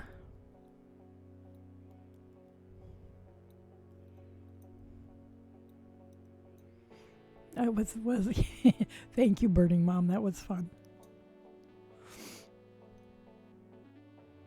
1, 2, 3, 4, 5, 6, 7, 8, 12, 13, 14, 15, 16, 17, 18. Two more. Oh, and well, back in the days of when you had to go out and rent movies, people here would, if there was a blizzard in the forecast, they'd go out and buy bread and milk and toilet paper and rent movies. So I always had to have extra staff if there was going to be a blizzard. Baba Maid said the sarcasm made my heart sing. Absolutely. Birdie Mom said he didn't mention all the people actually using garden spades to clear sidewalks and driveways. It was hilarious. Yeah, but then, you just go up to Minnesota and people just take a broom to the driveway.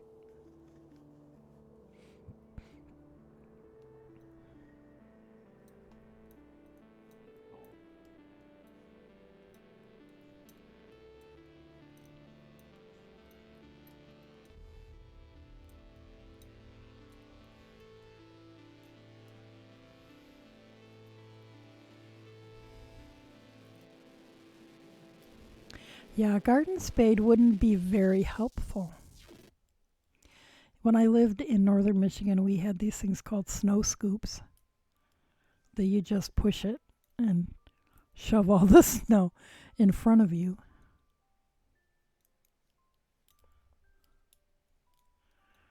It was good because you didn't have to actually lift it and fling it.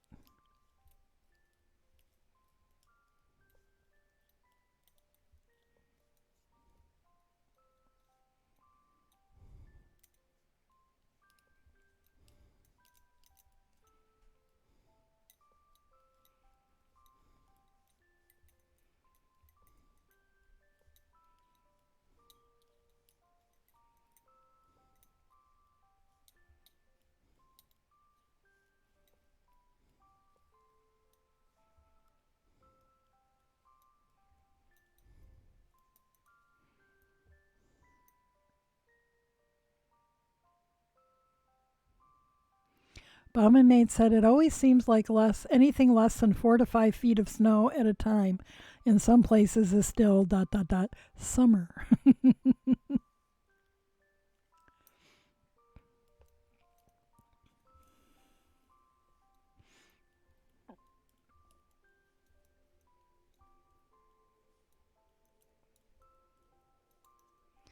Well, in some places, your mom had to always make sure that she got you a Halloween costume that would fit over your coat.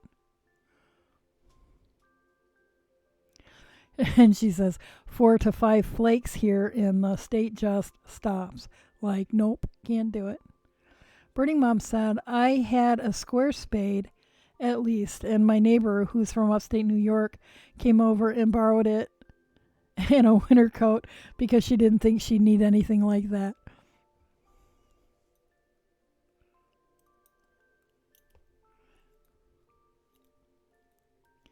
Now, Honey Bunny said that they always had winter coats because while they might not, get a lot of snow, it would get cold. And you never knew, you might have to drive over the pass or something and there'd be snow up there.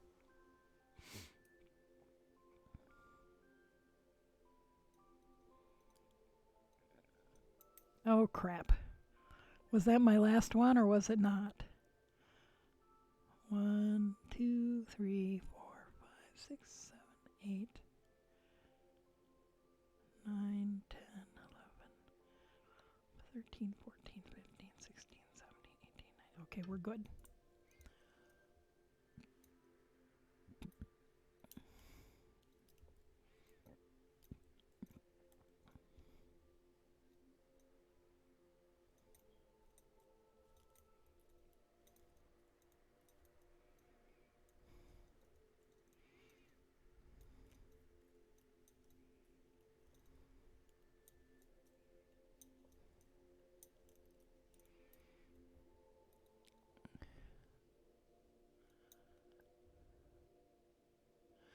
Birdie Mom said in Tacoma, we don't drive over passes. And she had coats for 30 to 40 degrees, but not for 10. Well, that's a good point. I wear the same coat, though, at 30 to 40 degrees as I do for 10.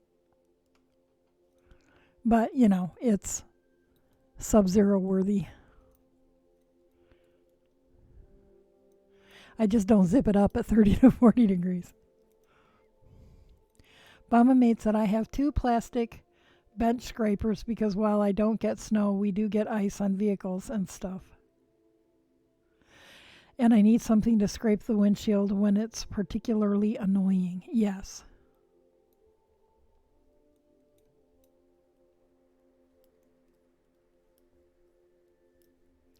But do you have a brush? You probably don't have a brush to brush the snow off, do you? Because you have to brush the snow off and then scrape the ice off.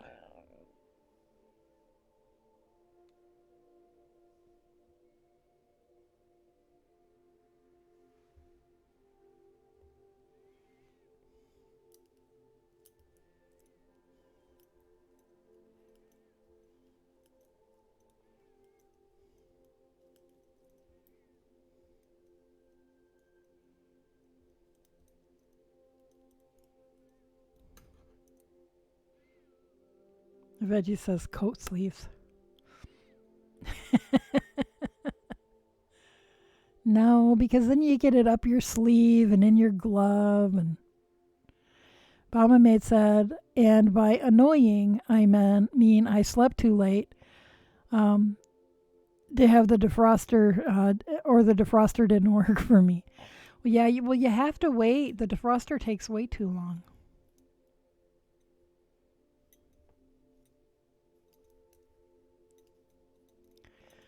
Although usually here, you turn the defroster on, and by the time you get all the snow brushed off of the windshield and the back window and the trunk and the roof and the what do you call it? The top of the front of the car. By the time you get all that snow brushed off and the walrus is kicked out of the wheel wells, then the front window is defrosted enough you can start to get under the ice.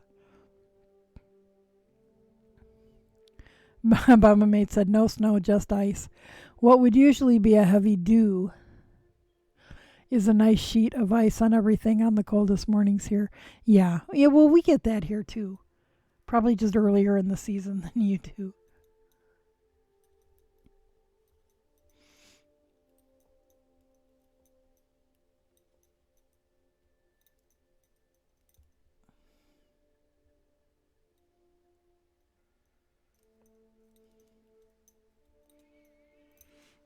Okay, let's see how many.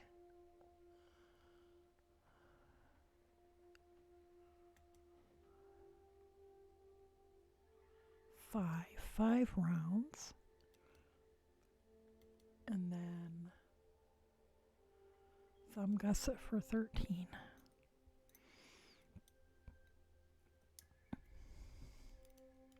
So this is round 2.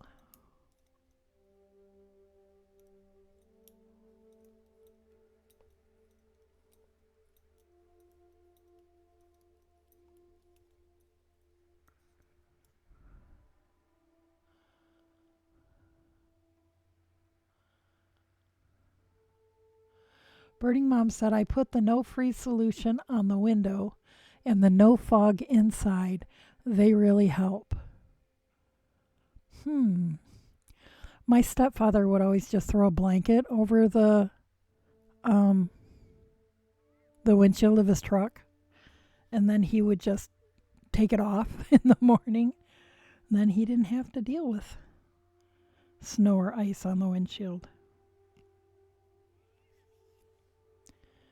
But then there's the problem of where do you put the frozen blanket? But he'd just toss it in the bed of the truck.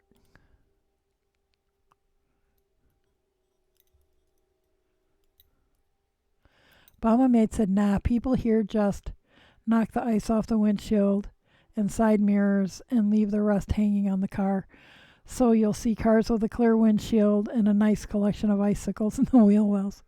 Well, here, if you don't clean all the snow off, you can get a ticket because of that big old chunk of snow blows off of the roof of your car and smacks into somebody else's windshield. It could cause an accident. We never did in Michigan, and I don't recall anyone I ever knew getting in an accident because of it,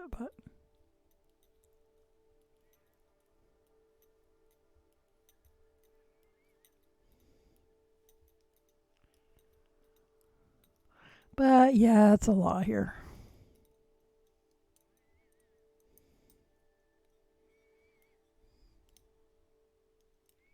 I don't think they care about the wheel wells here, though.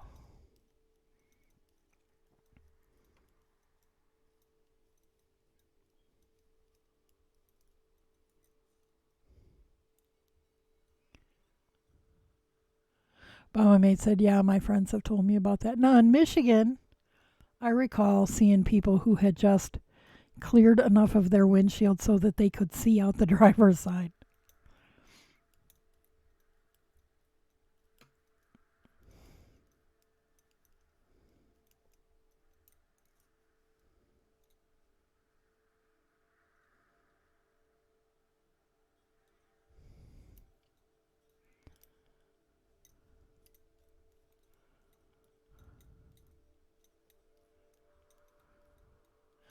And she said, the ice here is enough to be inconvenient if you're in a hurry and don't want to wait on the defroster. Not enough to come sliding off the roof in a huge sheet of wake the heck up back there.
Mama Maid said, you know what? I think that narwhal inglenut nook bat I spun for TDF number 1 would make for nice fingerless mitts. Now I need to find a pattern. Tons and tons of them on Ravelry.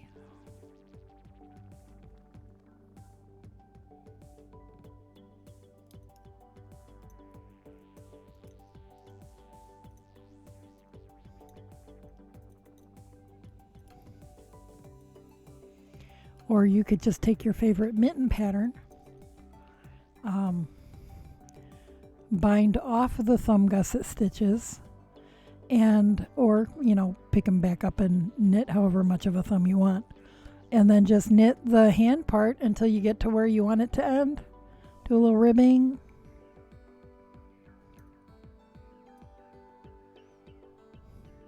Make your own.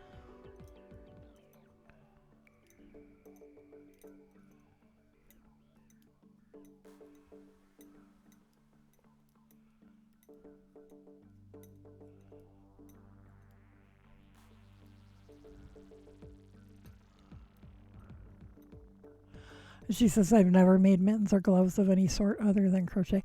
Well, that's probably true given that you live in Texas.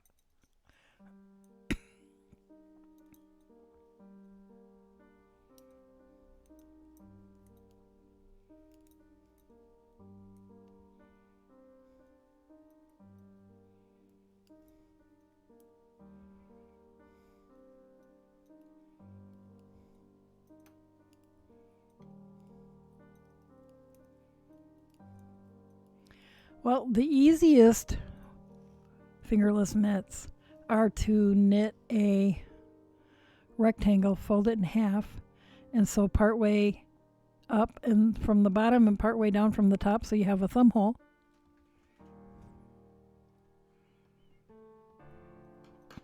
But since you are adept at knitting in the round,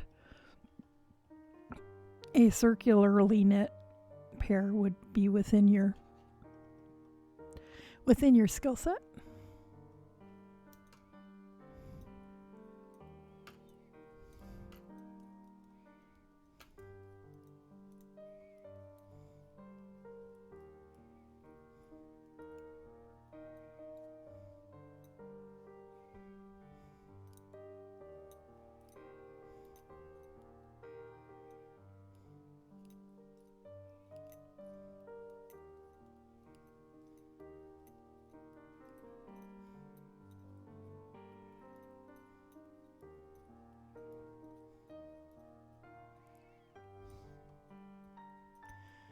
Yeah, yep. And she says in the round would be just be easier, no seams.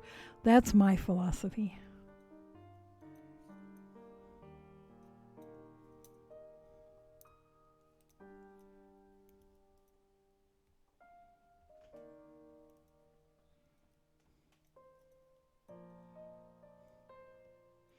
And if they're worsted weight, they knit up a lot faster than socks.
And as I'm knitting along on these, I'm not sure how far this yarn is going to go. These might turn out to be fingerless mitts.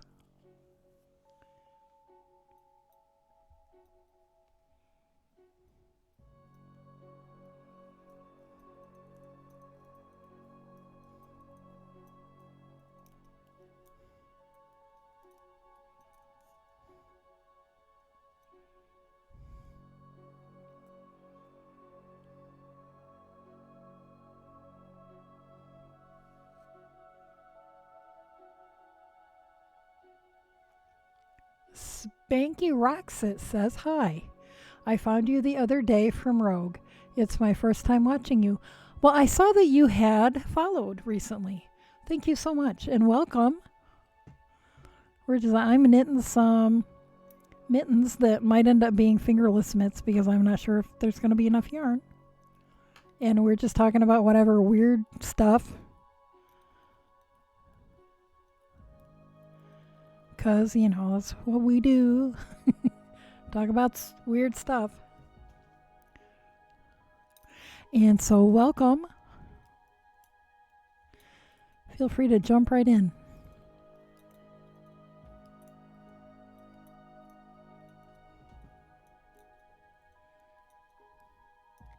Caterbug says, "Oh, we're talking about weird stuff, huh?" Yeah, well, we always do. Spanky Roxit says, "I am knitting a sweater. I'm on the first sleeve, also on DPNs." Caterbug said, "Shall I pull up the Banana Slug wiki page again?" That'd probably be okay. Tonight we're talking about snowstorms in Seattle and driving in the snow and kicking the walruses out of the wheel wells. Shenanigans. I like your name. Weird stuff is fun, huh? Yeah. Yeah, we go off in all different kind of directions.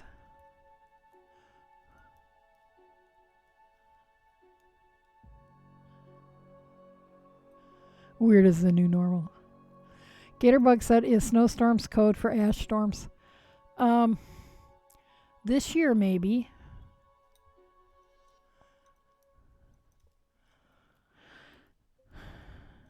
Yeah, we've got poor air quality here in Western Pennsylvania the last several days. Thanks very much to all the fires out west. Spanky Roxy says, "I've never had to drive in the snow." And Gatorbug says, "Lucky duck." Yeah, I've done lots of driving in the snow in my life. A lot less of it in Pennsylvania than when I lived in Michigan.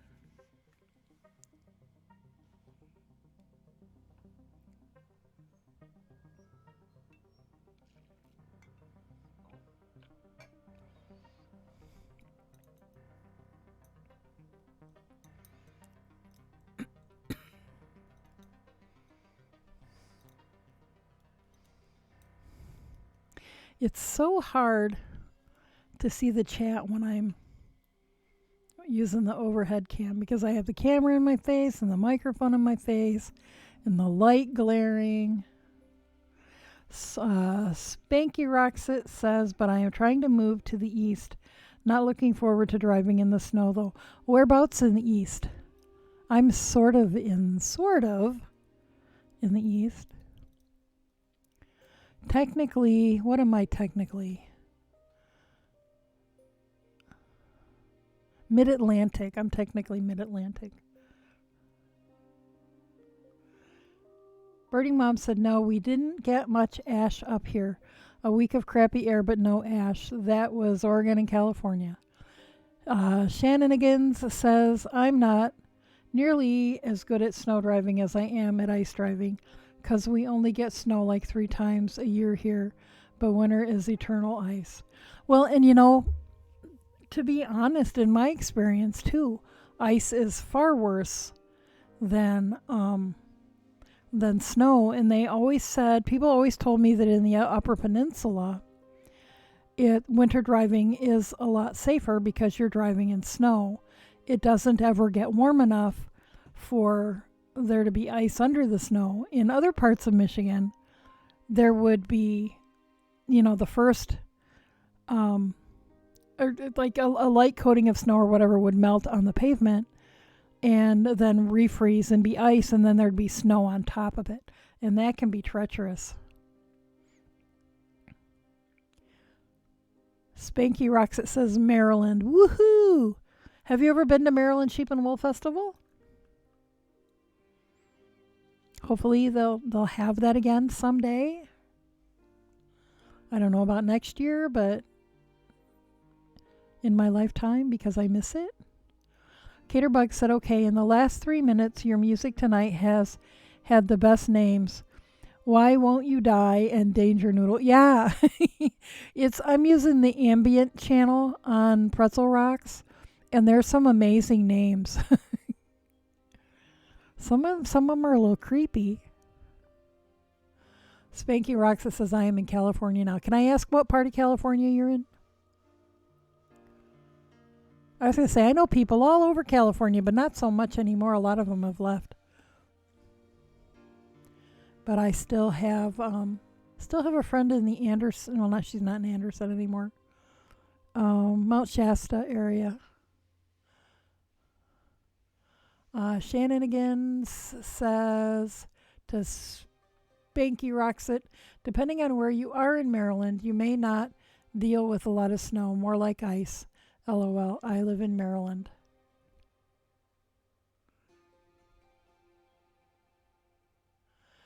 Yes, ugh to ice. And Caterbug says, yep, 100% correct.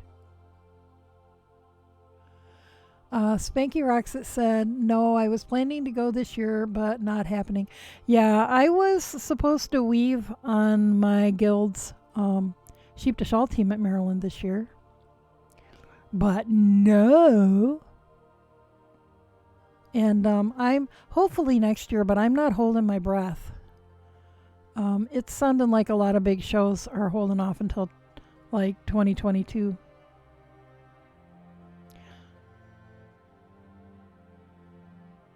Spanky Roxette says Peninsula, Northern California. Okay. Shenanigans says, the perk to that is during most of the winter we stay decently warm if you are by the bay, so the ice doesn't typically stick around too long. Caterbug said in West Michigan, the best driving snow is when it comes down super wet and gets super packed down and then turns to ice at like 6 to 7 a.m. Yes. Yep, absolutely.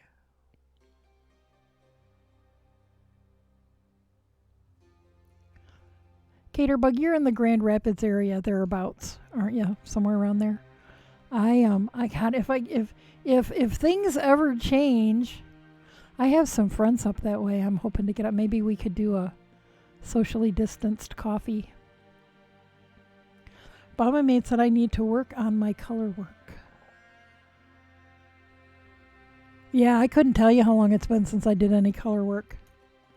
That lunar spine shawl will be color work. I checked the tracking on the yarn, my sparkly yarn, and it still says UPS is waiting for it to be received at their facility.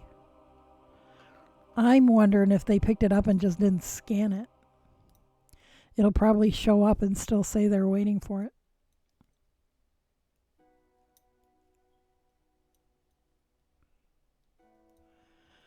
Two, 3, 4, 5, 6, 7.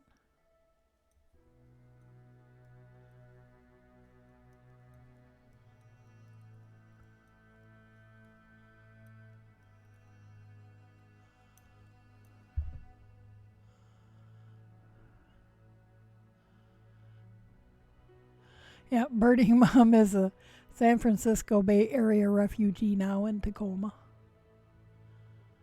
Baba Mate said, I just found the fornicating deer charts on Rav, And it needs to happen. Yes, I've had that draft tucked away for years. At one point, Honey Bunny said that if I knit him a hat with that, he'd wear it. And then later he changed his mind. So I never got around to making it. Yes, yes, refugee autocarrot. Gatorbug says, yes, ma'am. Yeah, you're going to come visit me. Yeah, that'd be fun. I'm not sure how long it's going to be before I feel comfortable to travel, though. Hopefully not too long.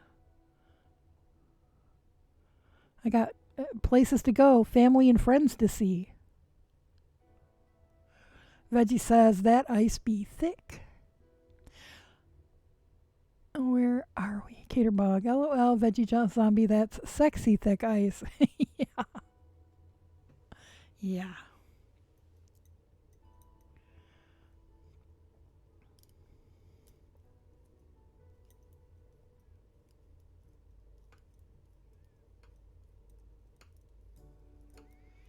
Yeah, see, and I don't know because, I be traveling on the turnpikes and stopping at rest areas, and I don't know that I trust people to not leave germs places.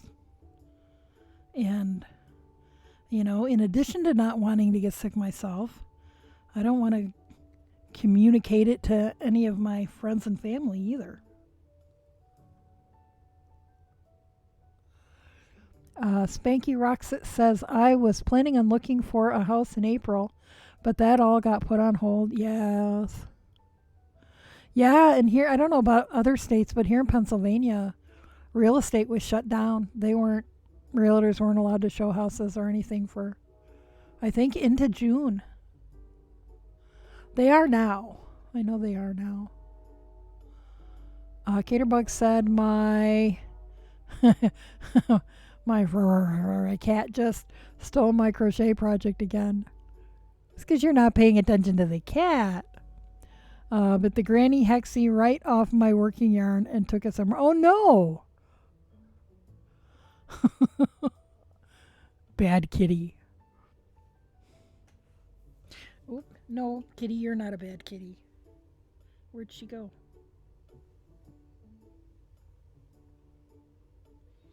I mean, she thought I was talking about her. Oh yeah, train. That one snuck up on me.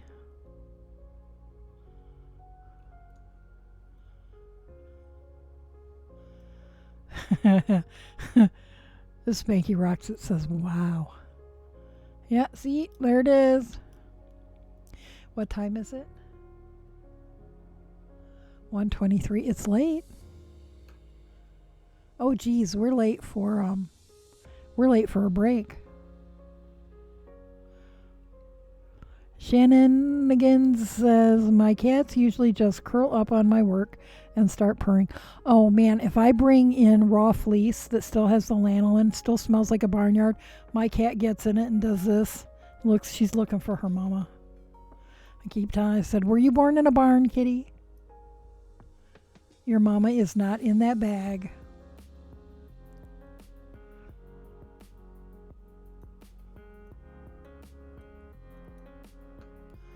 Bumma Maid says, alrighty, I'm heading off to bed. Yep, because it's about break time. Veggie says, sorry, spinning.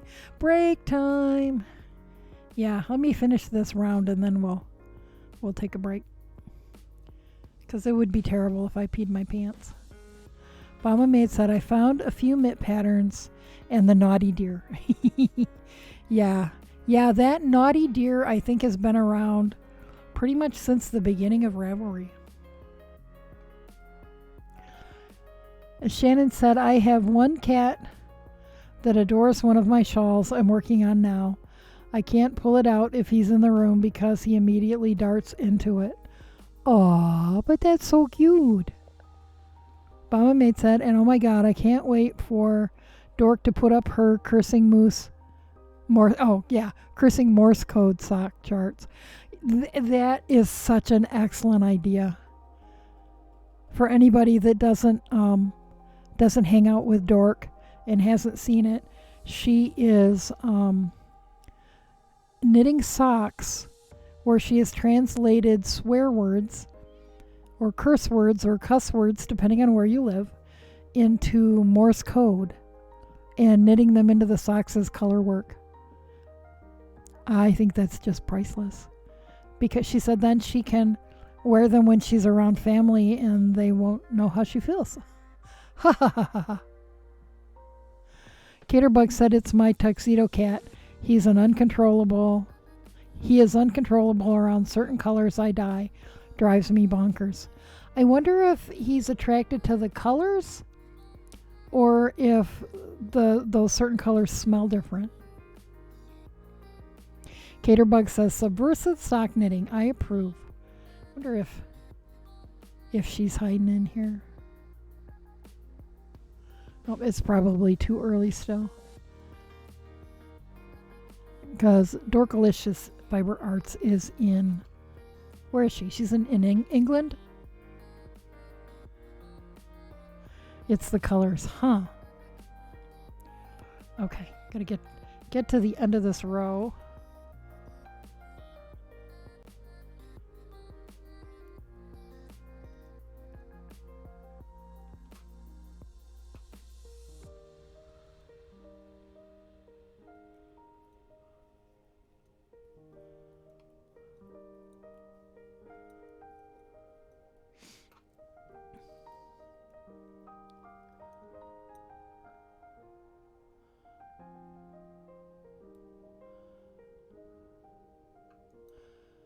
Bama Maid said it's right around the time she normally wakes up. She's in the UK. Birdie Mom said Europe somewhere, I think. And Bama Maid said, give it a few minutes. Her ears are probably burning now. Probably.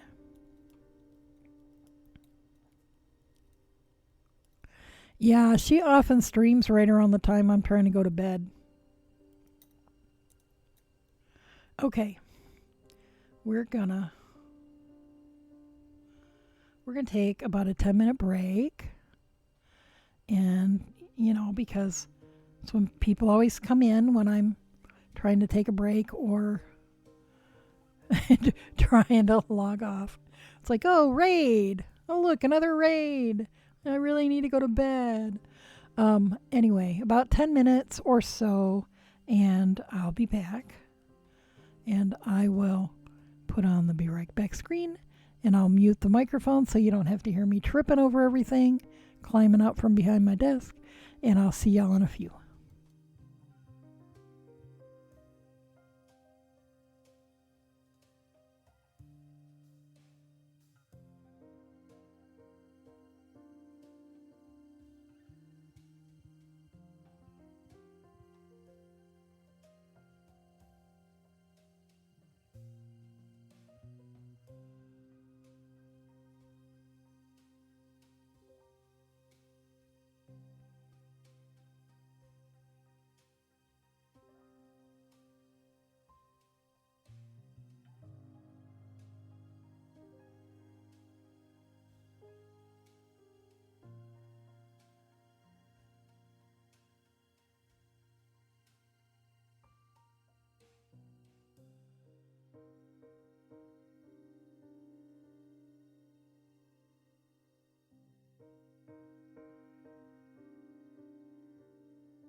And we're back. Did I miss anything? Nope. You guys went quiet.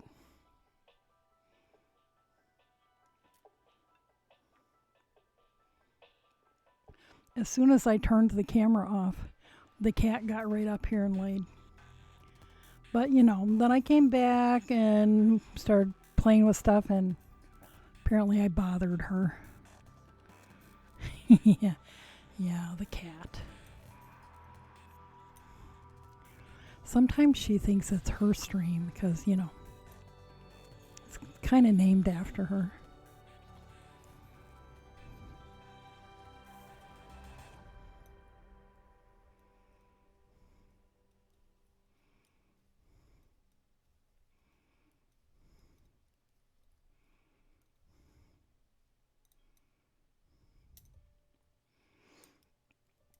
One, two.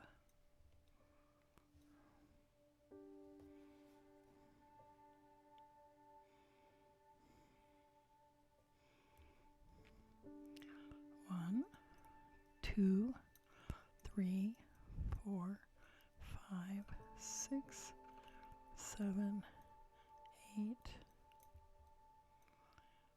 9.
This this yarn was spun from local wool that was probably a Gotland cross, but young sheep, so fairly soft. And then I blended in some, what is this? Gold Angelina. So it sparkles. Oops, wait. Need to increase there.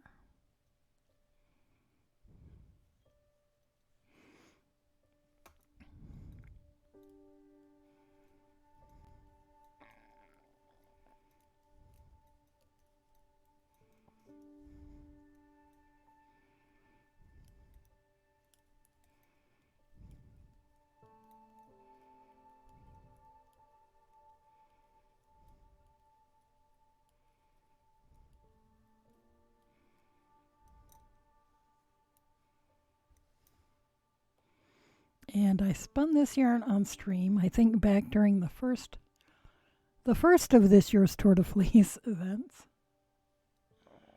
Whenever that was. Was that in like June?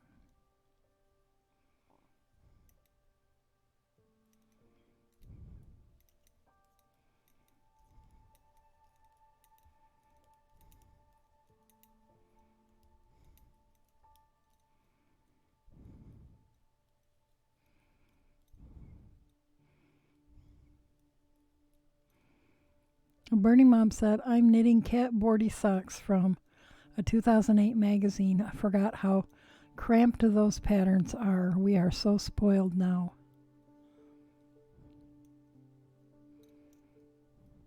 What do you mean by cramped? Spanky Rocks says, I have not done any spinning in a while. I've done a lot recently because we did the Twitch team did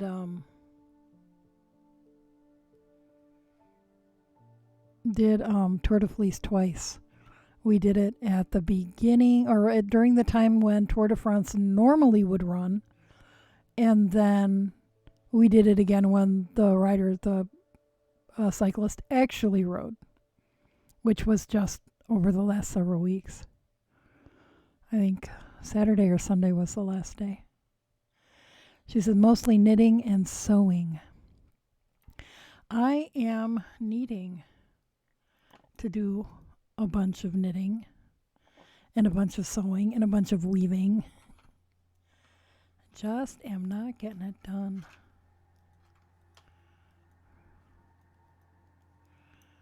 Let's see, 1, 2, 5, 6, 7, 8, 9.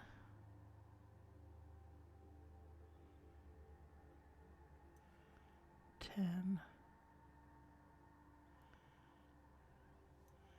11.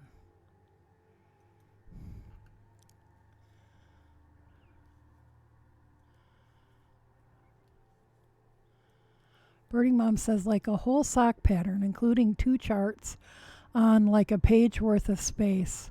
The chart is teeny tiny. Oh, yeah.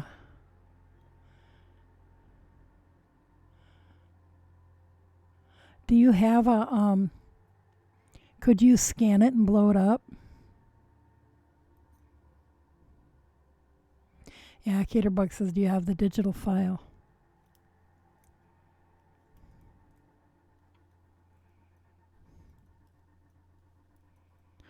Caterbug said, I could fix it for you and send it back.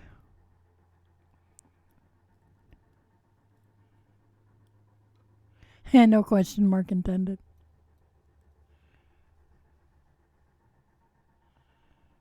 Whoops. You guys get back on there. And no veggie, that was not a tink. Was a good save though.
and this song is called Corporate Meddling.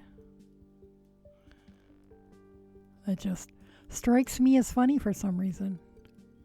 Birding Mom said, no, it's not digitized, but I will fix it tomorrow. I'm a graphic artist, so I have the tools. But I also need to write the pattern so I can read it. It's like row 1, do this, row 2, that, row 3, all crammed together. Caterbug said, that's my professional day job title.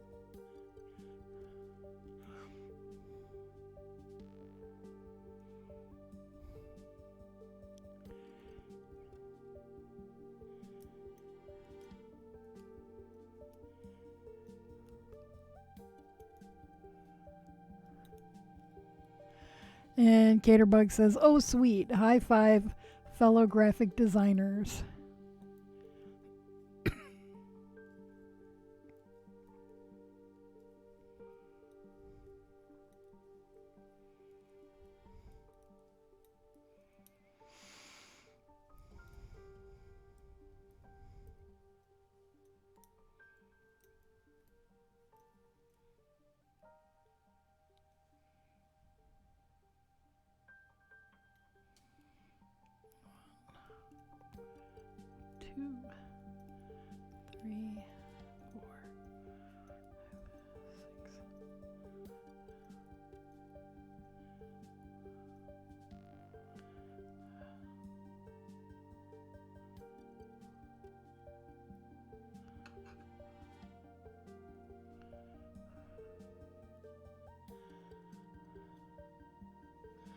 Birdie Mom said, I trained as one, but don't currently work as one. I do printmaking.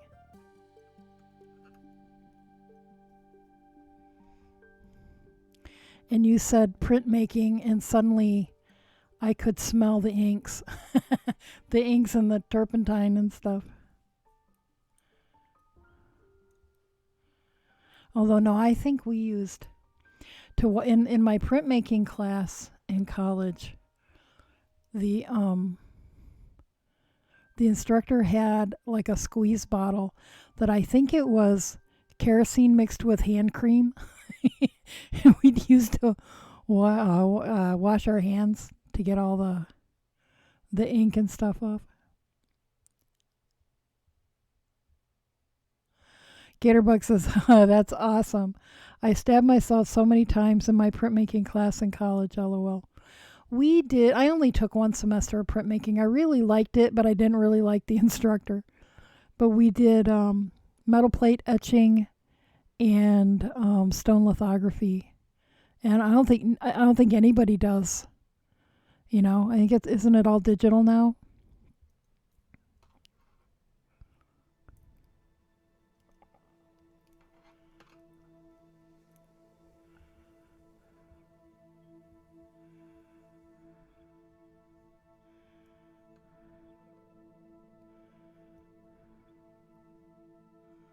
And the graphics class I took, see, I'm so old. We did actual physical, like letter setting and key lining and stuff. And a couple of years later, my instructor retired, and there was a new instructor, and it was all on computer then. But yeah, we did letterpress printing, setting the type by hand, and silk screening, and a couple of different styles of book binding, and it was very cool. And I was so glad I took it when I did, because I got to do all that cool stuff. But then years later, I was like, I kind of wish I had learned some of this computer stuff.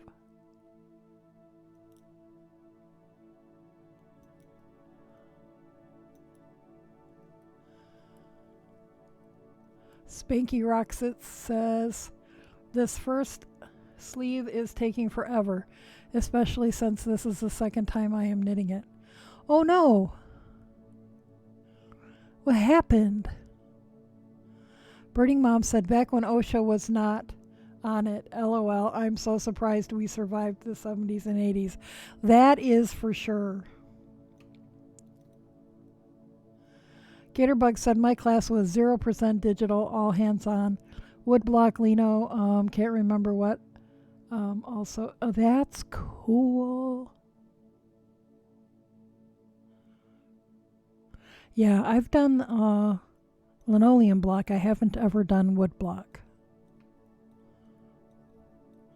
Birding Mom said, no, a lot of printmaking is done by hand still because people are rebelling. Well, that's cool.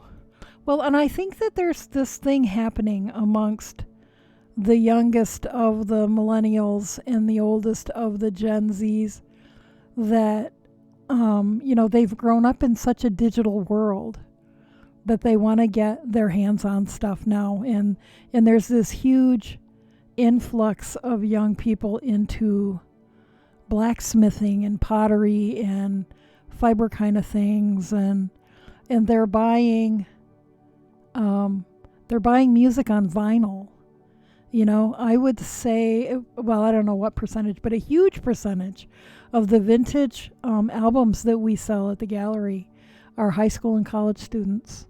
And they're looking for like classic rock, like The Doors, and old jazz. And it's like, where have you ever even heard this stuff before? Because the stuff that most people are growing up with isn't even music. It's all samples. Spanky says, I had to rip the first try because I need to adjust the pattern for my height. Tall girl problems. Oh, yeah. Yeah, I don't have tall girl problems so much as I have wide girl problems. Gatorbug said, love those sweaters that have more than 2 sleeves. Yeah. A veggie said, people are strange when you're a stranger.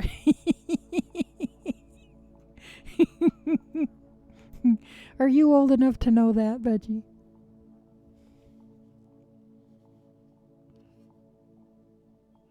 Yeah, some youngin' will come down with from upstairs with a big stack of albums, and I'll, entering them all into their purchase, and be like, okay, now that song's gonna be stuck in my head the rest of the day. Oh nope, this song's gonna be stuck in my head the rest of the day.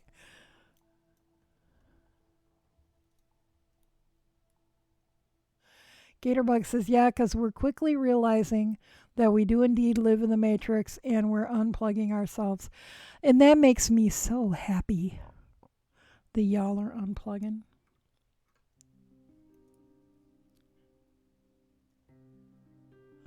Veggie said, I don't know what I said. Because people are strange. Shannon said, my parents instilled a love of working with our hands and older music. My brothers and I were the weird kids digging through old albums at the flea market. That's cool.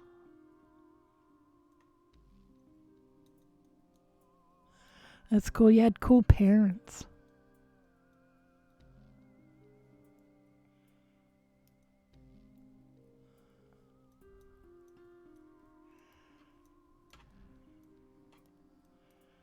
I didn't count. Let's see. 1, 2, 3, 4, 5, 6, 7, 8, 10, 11, 12, 13. Okay.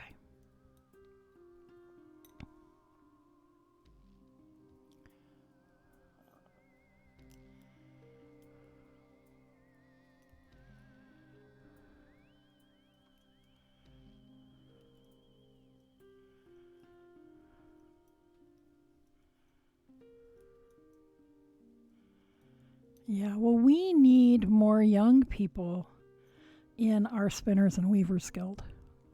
We are aging out.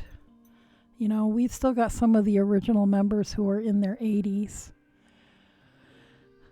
I would say the vast majority of us are in our 50s and 60s. And I think we've got one woman in her 40s, one in her 30s. It's like, we need some more young people.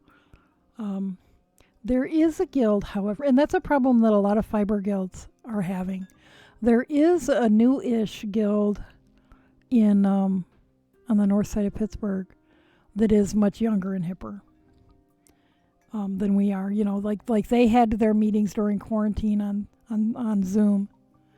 My guild, not everybody even has email. But yeah, we need an influx of young people. Birding Mom said, vinyl is huge in Tacoma. My friend does teeny tiny vinyl on Instagram where she is making miniature versions of her extensive album collection. Oh, that's cool. That is very cool. Yeah, I'll see, albums because I'm the one that puts most of them in inventory.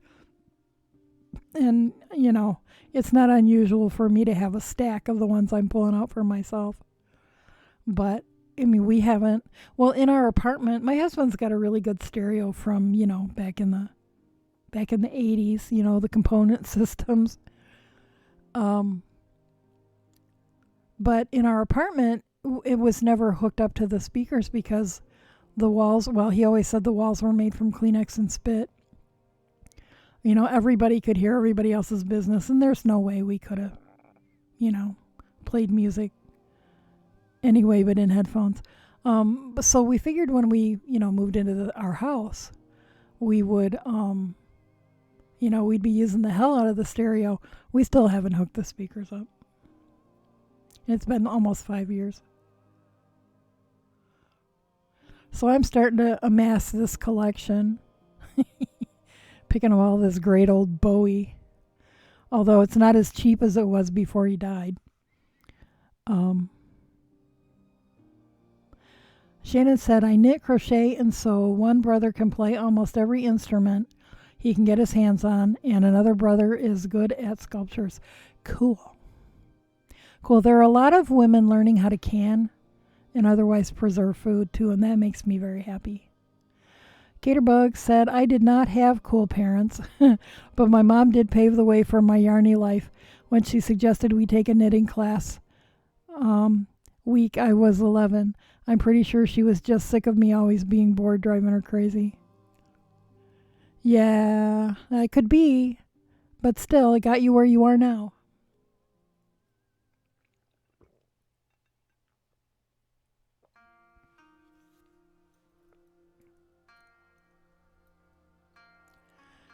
And she says, but thanks, Mom.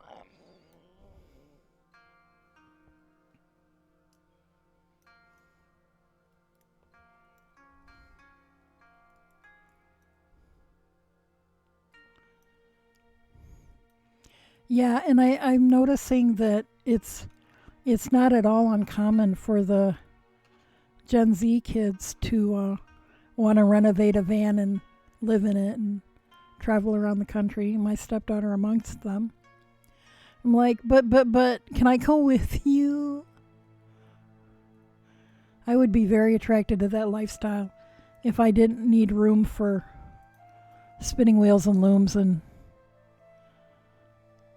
a year or two or five's supply worth of canned goods. And pressure canners and.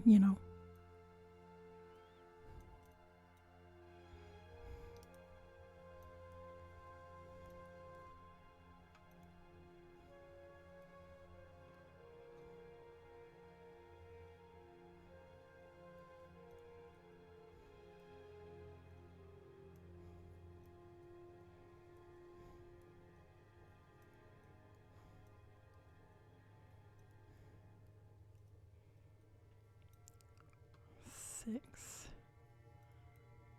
7,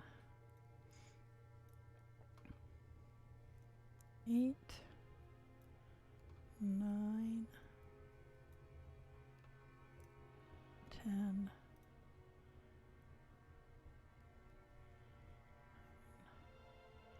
Oh, no, that's not 12. It's 13. Oh, wait, here we go. 13.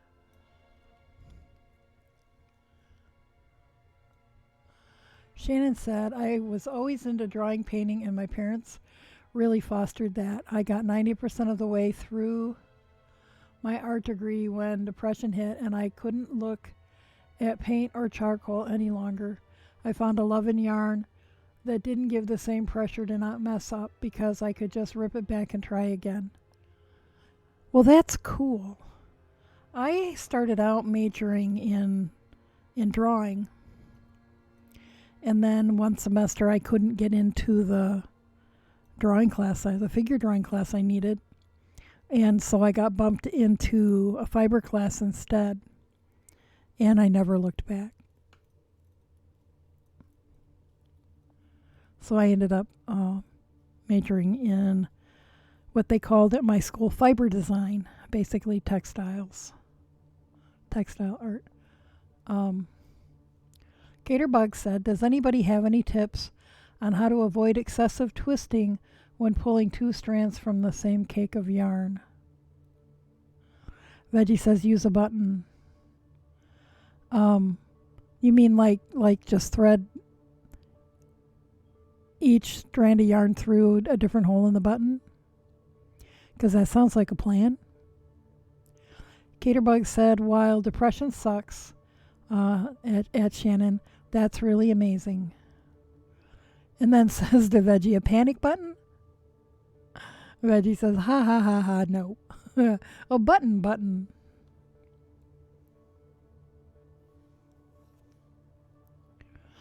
I think I just stop and untwist, unwind.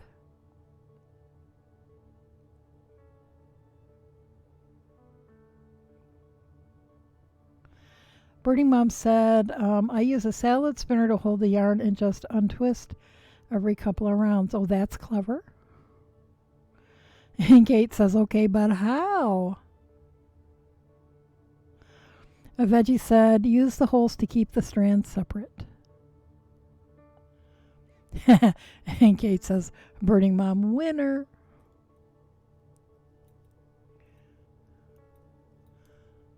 The patience level is low tonight, lol, grabbing the salad spinner.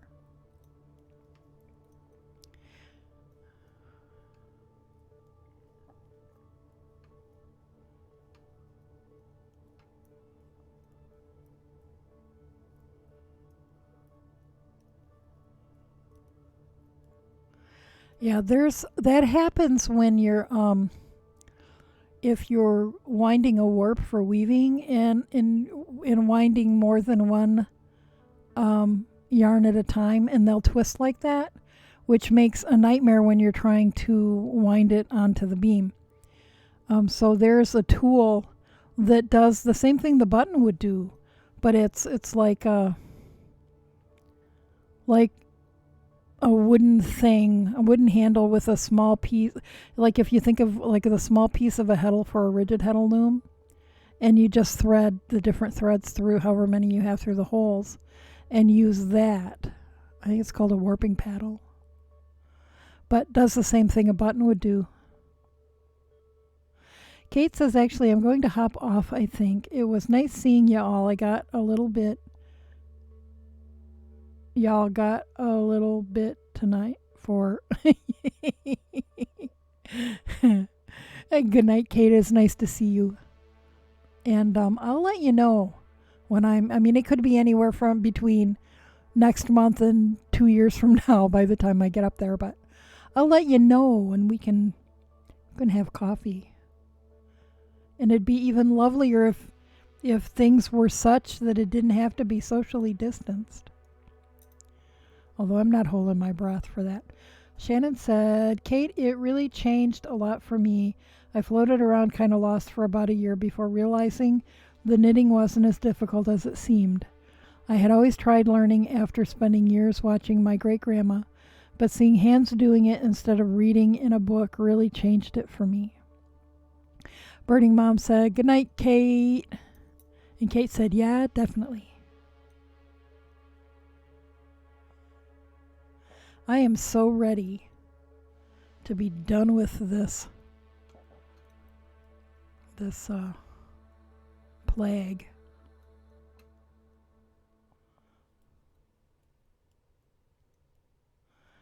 Yeah, well, on break, I went upstairs to, when I had to go to the bathroom and stuff, but I always stop in and give Honey Bun a kiss, and he was listening to something. He's like playing a game, but then he's listening to some YouTube thing. And then, of course, has us running in the background as well. But whatever YouTube he was listening to, somebody was talking about how there's a store, some sort of a business in Michigan that is refusing to follow the governor's mask policies.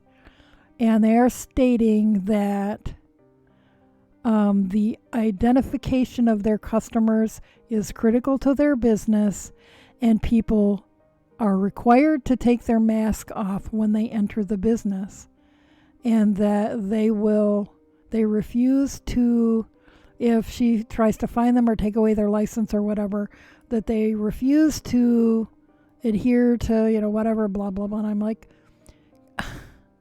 people, just wear a fucking mask, okay?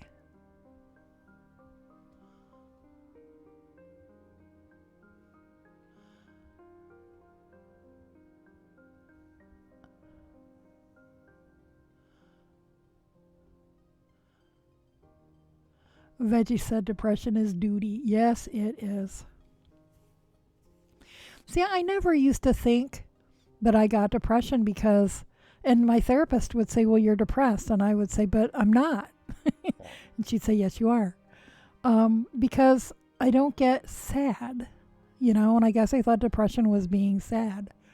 But, I get all the other stuff, all of the real signs and symptoms of depression.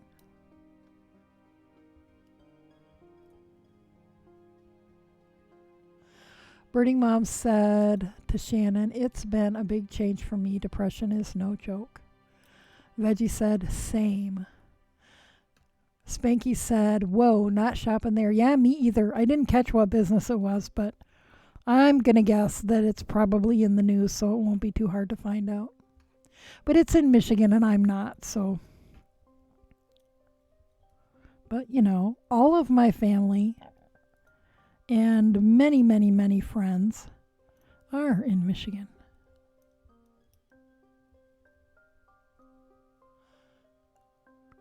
Shannon said, "Yeah, I had dealt with it for years, but I got whacked hard in the face when I was in college the first time."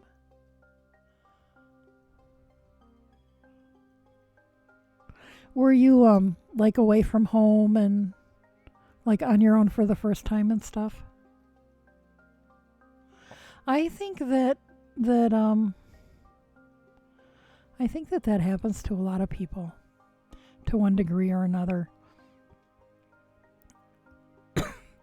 Veggie said it's not all crying and staying in bed like the commercials want you to think. Yeah, exactly.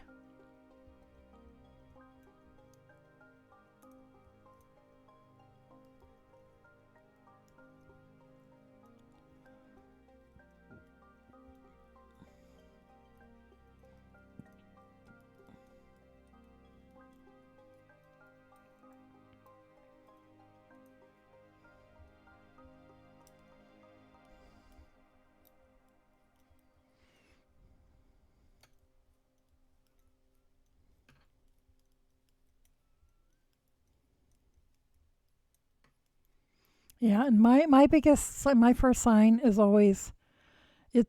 I start to feel overwhelmed, and then I want to isolate. I don't want to talk to anybody. I don't want to reach out. I don't want anybody to want me to go anywhere. I want to just stay home and isolate. And so some of my friends now, some of the people I trust the most know that if they start not hearing from me, rather than assuming that I'm mad at them or something, that they should assume that I probably needed to hear from them, but would never ever ever ask. Shannon said I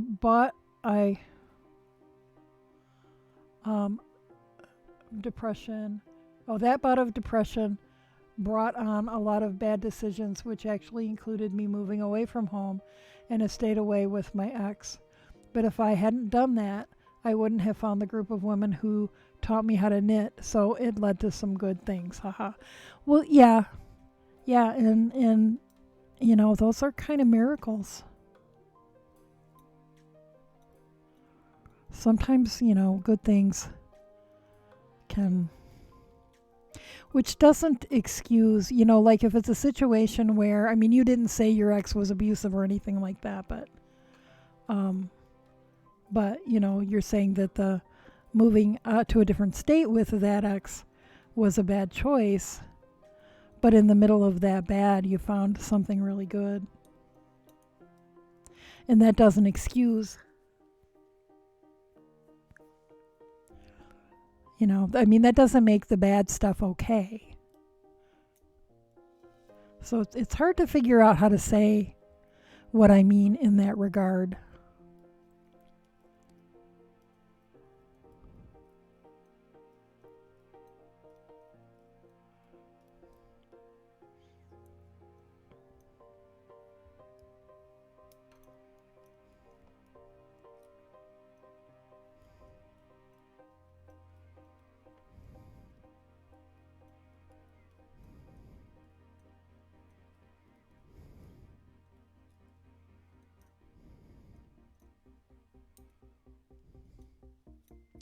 Shannon said, "I understand what you mean."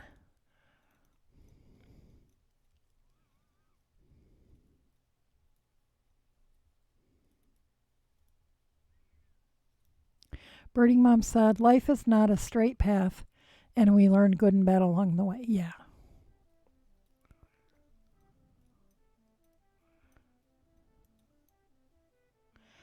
And sometimes, not always, but sometimes, About the time we hit rock bottom, just exactly what we need shows up if we are able to let ourselves see it.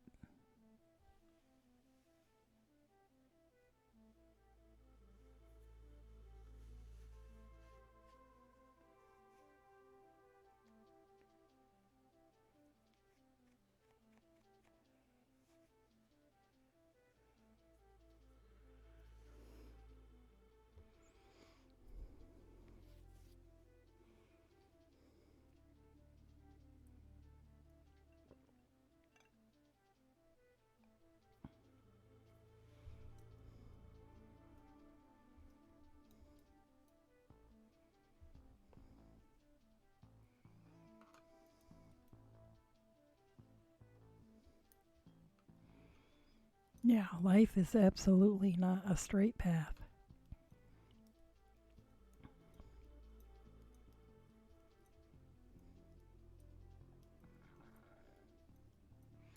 Well, and that's why it's hard to explain to some people because, like, if I say that, I am the person I am because of having to heal through the trauma I experienced in my life, and I like the person I am, some people's interpretation of that is that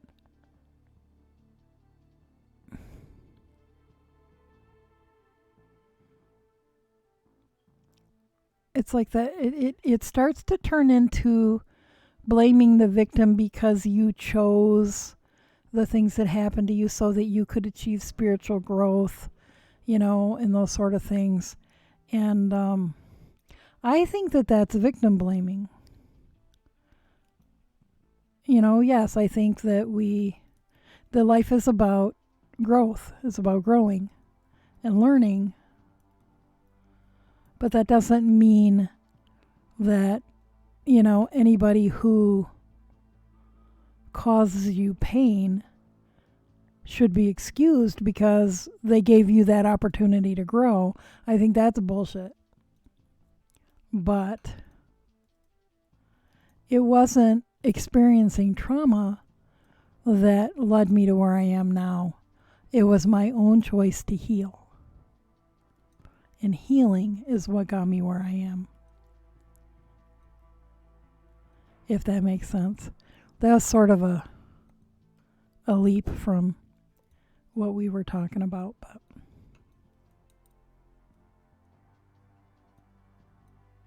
but see, I think there are always opportunities, even in the most dismal of circumstances. There are often opportunities to find good, but we're not always in a mind frame to be able to see it.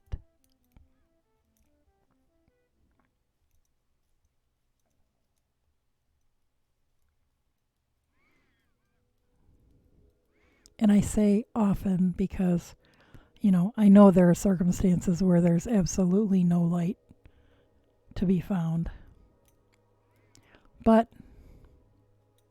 often there is. And we just have to be able to find a place in ourselves to be able to see it.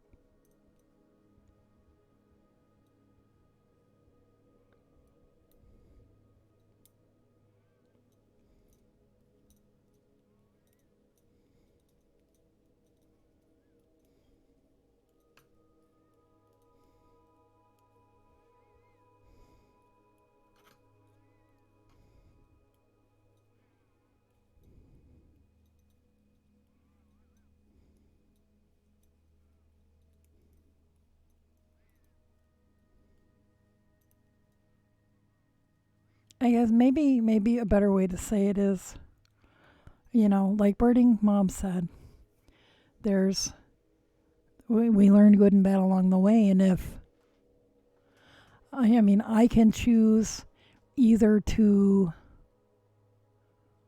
wallow in my pain and see myself as a victim, or I can choose to climb out of it and learn from it and be a better person and have a better life. Birding Mom said, I just think that trying to rationalize someone else's experience is just BS. And that's where all the convoluted thinking comes from. People know their experiences and don't need it explained to them. Yeah. Yeah. Well, but see, where I was kind of going is that there are a lot of people who, when someone tries to explain their personal experience, the people listening don't hear what they're saying, and they take it in a completely different direction. Veggie says it's not linear and everyone's path is different. Right. Or journey. Right. And we have choices. We have choices about when we experience stuff that hurts us, we have choices about what we want to do with that. We may or may not have had any choices about what caused it, but we have choices about what we want to do afterward.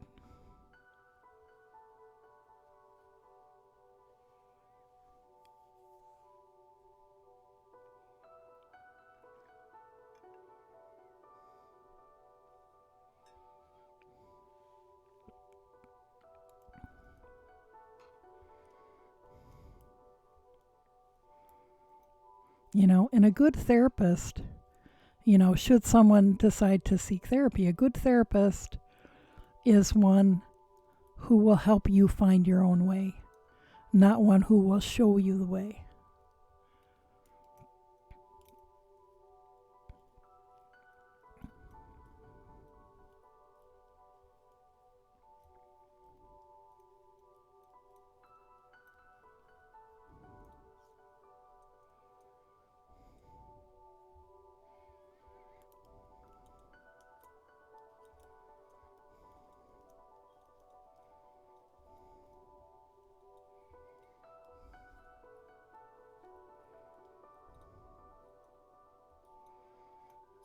And it's sort of like that whole many roads up the mountain thing. There are a lot of ways to get to the same place.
Shannon says, I have somehow lost my tape measure for the third time tonight.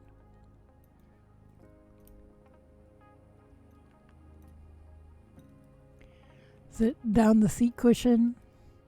Stolen by a cat? Under the couch?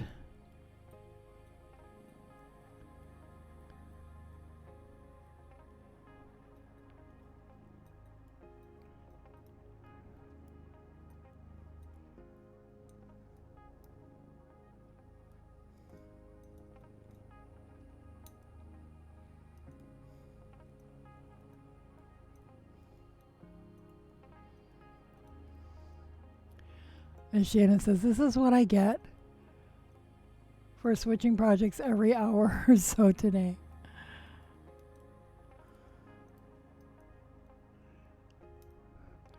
But it's okay to have a short attention span.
Shannon said, I have going right now a shawl, two headbands, a fingerless mitt, and a sock I cast on sometime after midnight. Ha.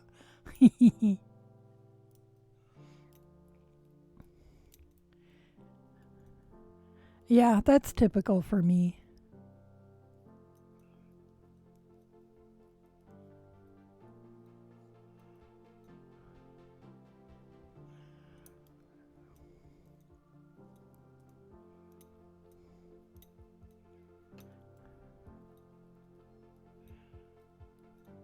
I sometimes have a hard time focusing on large projects. So we'll see how this sweater spin I'm planning spin and knit, well, dye and spin and knit. We'll see how well I can focus on that. Shannon says, I only know it was after midnight because it was after the husband left for work. LOL.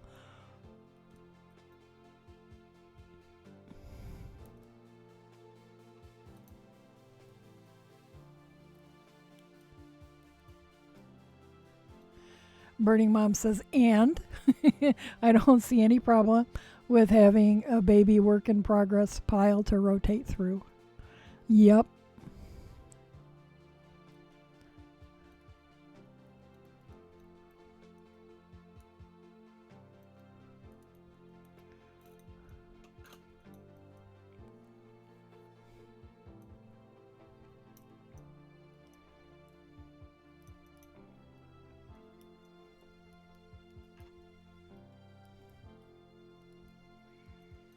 And Janet said, the headbands are just tedious because I can't just do double stockinette. LOL.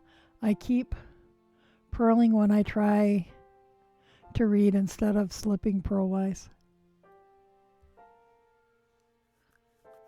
So are they double knit? So you're like doing two layers at a time?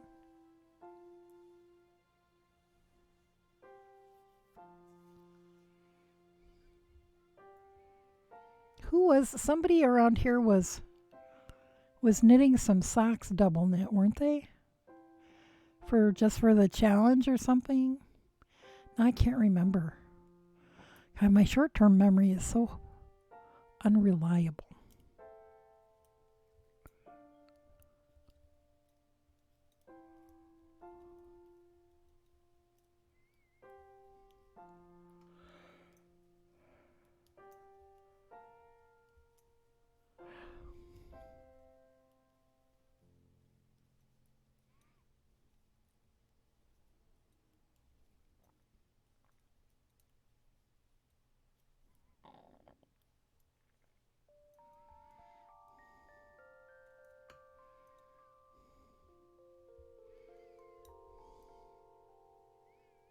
Veggie said, I think so. Shannon said, they end up looking like stockinette on both sides of the headband. It's really cute with colorful yarn, and I'm making somewhat matching sets for my two best friends and I. Cool.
Okay, Veggie, this is going to be a big tank, so go ahead and hit it.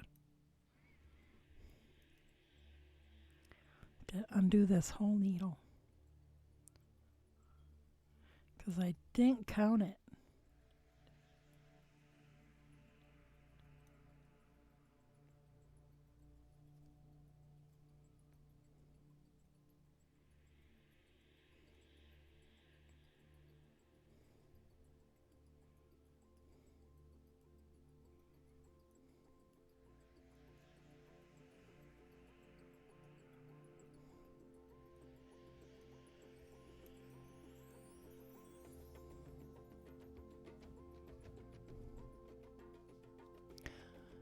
"46 times."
Two.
Three.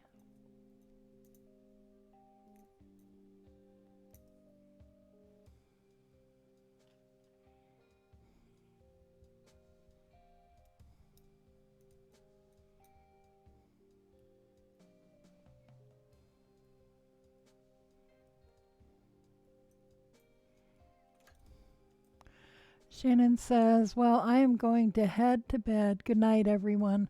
Good night. Thanks for coming and hanging out with us. Welcome back anytime.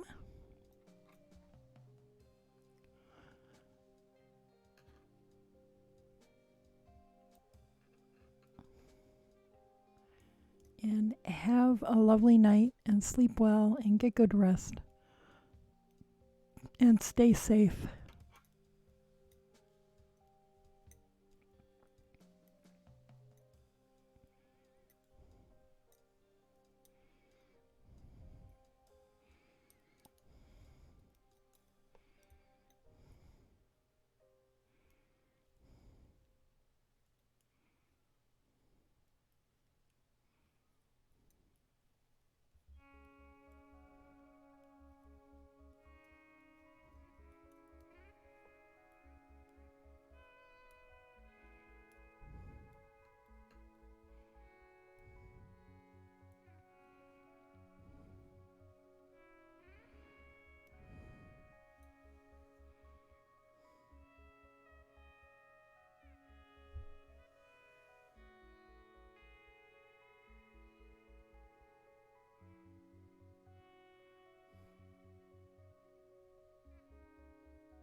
Okay, 4.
5.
not sure how I'm feeling about these. This seems huge.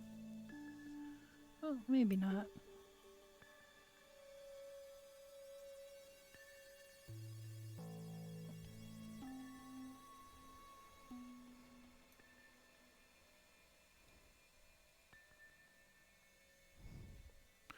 I was going to say, I was kind of thinking maybe I'll rip them out and make a smaller pair of something out of them, but.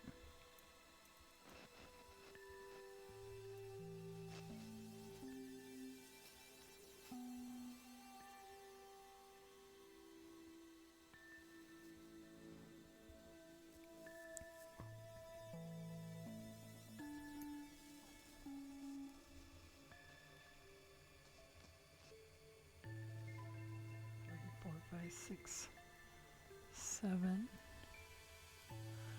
Spanky Roxit says they look great, comfy. Birding Mom said I was just thinking that about my socks. They seem big, but yeah, it's like this particular yarn. It's this wool isn't springy at all. It's more like the qualities of a long wool.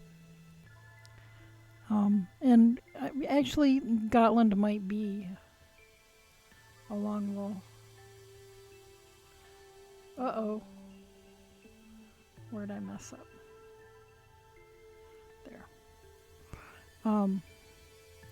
So it's got a lot of drape, but not a lot of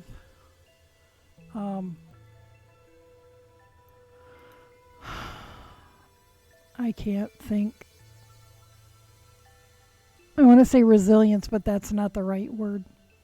Like memory, not a lot of memory. And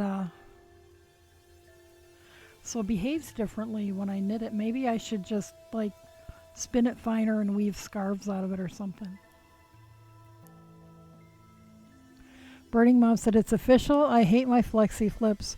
Going to the LYS tomorrow and getting zeros in a 24-inch cable. Hello.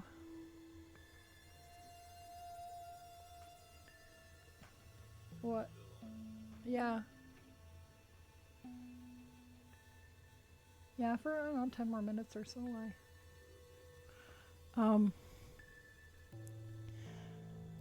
I don't remember if I mentioned when I went to replace my ones that I was using that broke. I managed to come home with zeros, but they seem like they're working okay.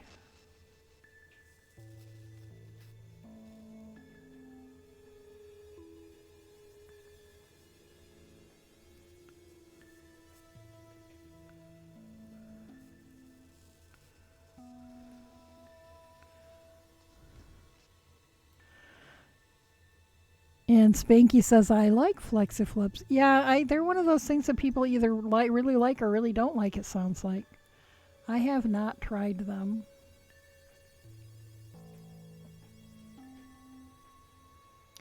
Thank you for the follow, Lisa Cole.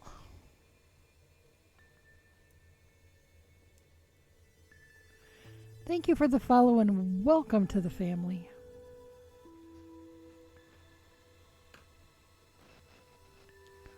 Feel free to stop in and say hi, participate in chat, or hanging out and lurking is also more than welcome. Fido says, I've never heard of them. I think they're kind of new. Are they kind of new, Birding Mom? I had only heard of them recently.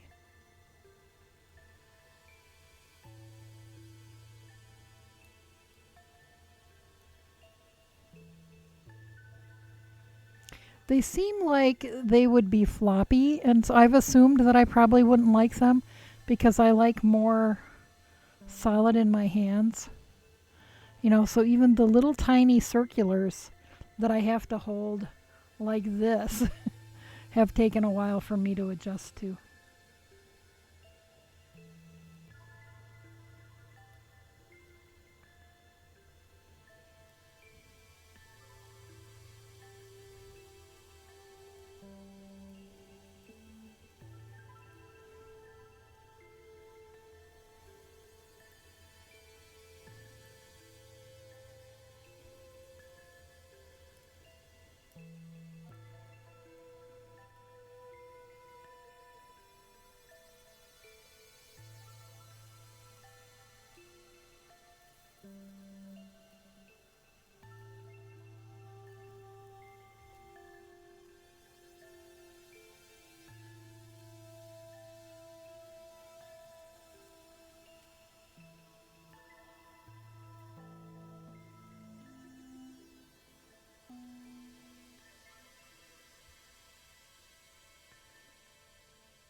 Lido says I enjoy my tiny circulars.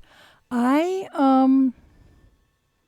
I didn't care for the ones I had, and I can't remember the name of them, but they're the metal square needles, and I like their circulars in the regular, like the bigger ones. I didn't like them in the little 9 inch for socks. But I recently tried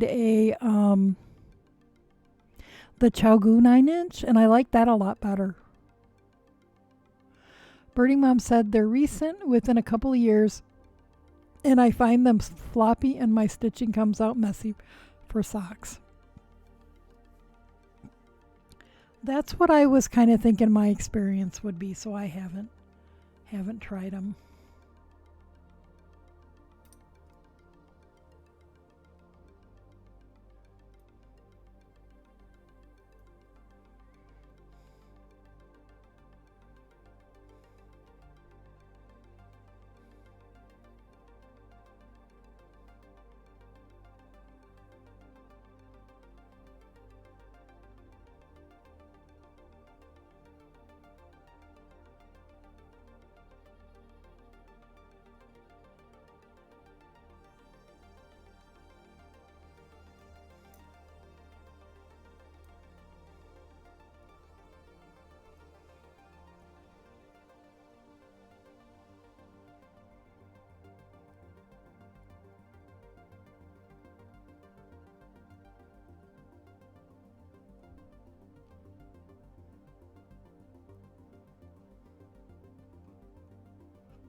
Birdie Mom says, okay, I'm going to bed on that. On that note, night all. Good night, Birdie Mom. Yeah, we've only got another 2 minutes. So yeah, I might stay until I get this bound off, cast off, whatever it's called these days.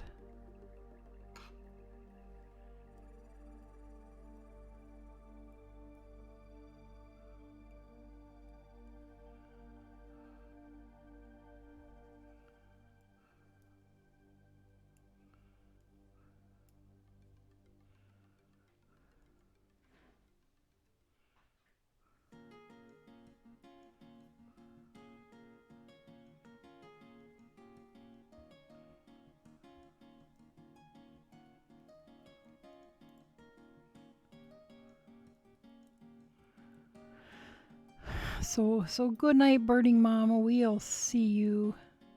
We'll see you soon.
And Veggie's heading out. Okay, good night, Veggie. Yep, I'm actually heading out in about a minute. Maybe less than that. So we almost got the. Now, see, I have some little blips to trim off. And they look a little clunky to me, but I think they'll smooth out, even out after they've had a bath. Rustic, maybe that's the word I want. They look a little rustic for something that sparkles.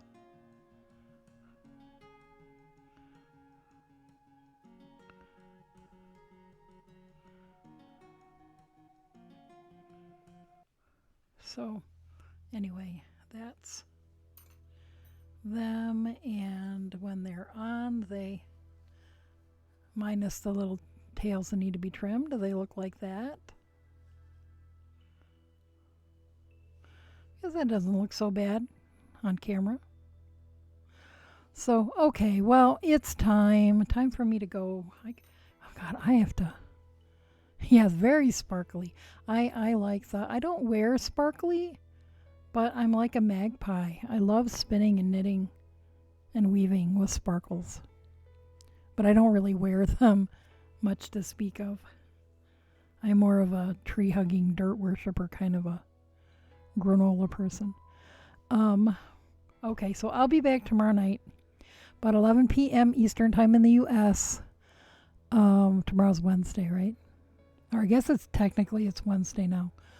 I have to be at the Weaver's Cabin at 10 in the morning, so I'm not going to get much sleep tonight. But I'll be back. Maybe I'll take a nap in the afternoon so that I'm not stupid tired on stream. I'll be back tomorrow night, 11 p.m. Eastern time in the U.S. till about 3 a.m., about this time.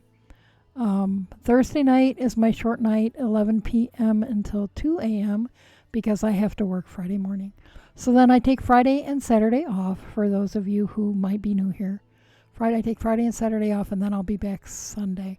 So Sunday through Wednesday is 11 to 3, and Thursday is 11 till 2, Eastern time in the U.S. So thank you for hanging out. Thank you for the follows tonight, you guys. Thanks for the host, Grandma. Although I'm sure she's not here. I don't think she's probably sleeping because she got to work in the morning. Oh, that's what I thought. Grandma's not here. So I love you guys. Thank you for being such awesome people and for hanging out. And Veggie's still here. It's only 2 days, Veggie. You'll be okay. I forgot what I was going to say. Yeah, but I knew what you meant. So anyway, I'll be here tomorrow night. And who the hell knows what we'll be doing. Maybe more knitting.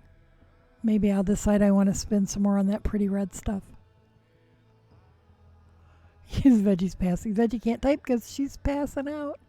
So, okay. You guys have a good night. Sleep well. If you're in a part of the world where you're going to be going to sleep, have a great day. If you're in a part of the world where you're just getting up and going. And I love you guys, and I'll see y'all later.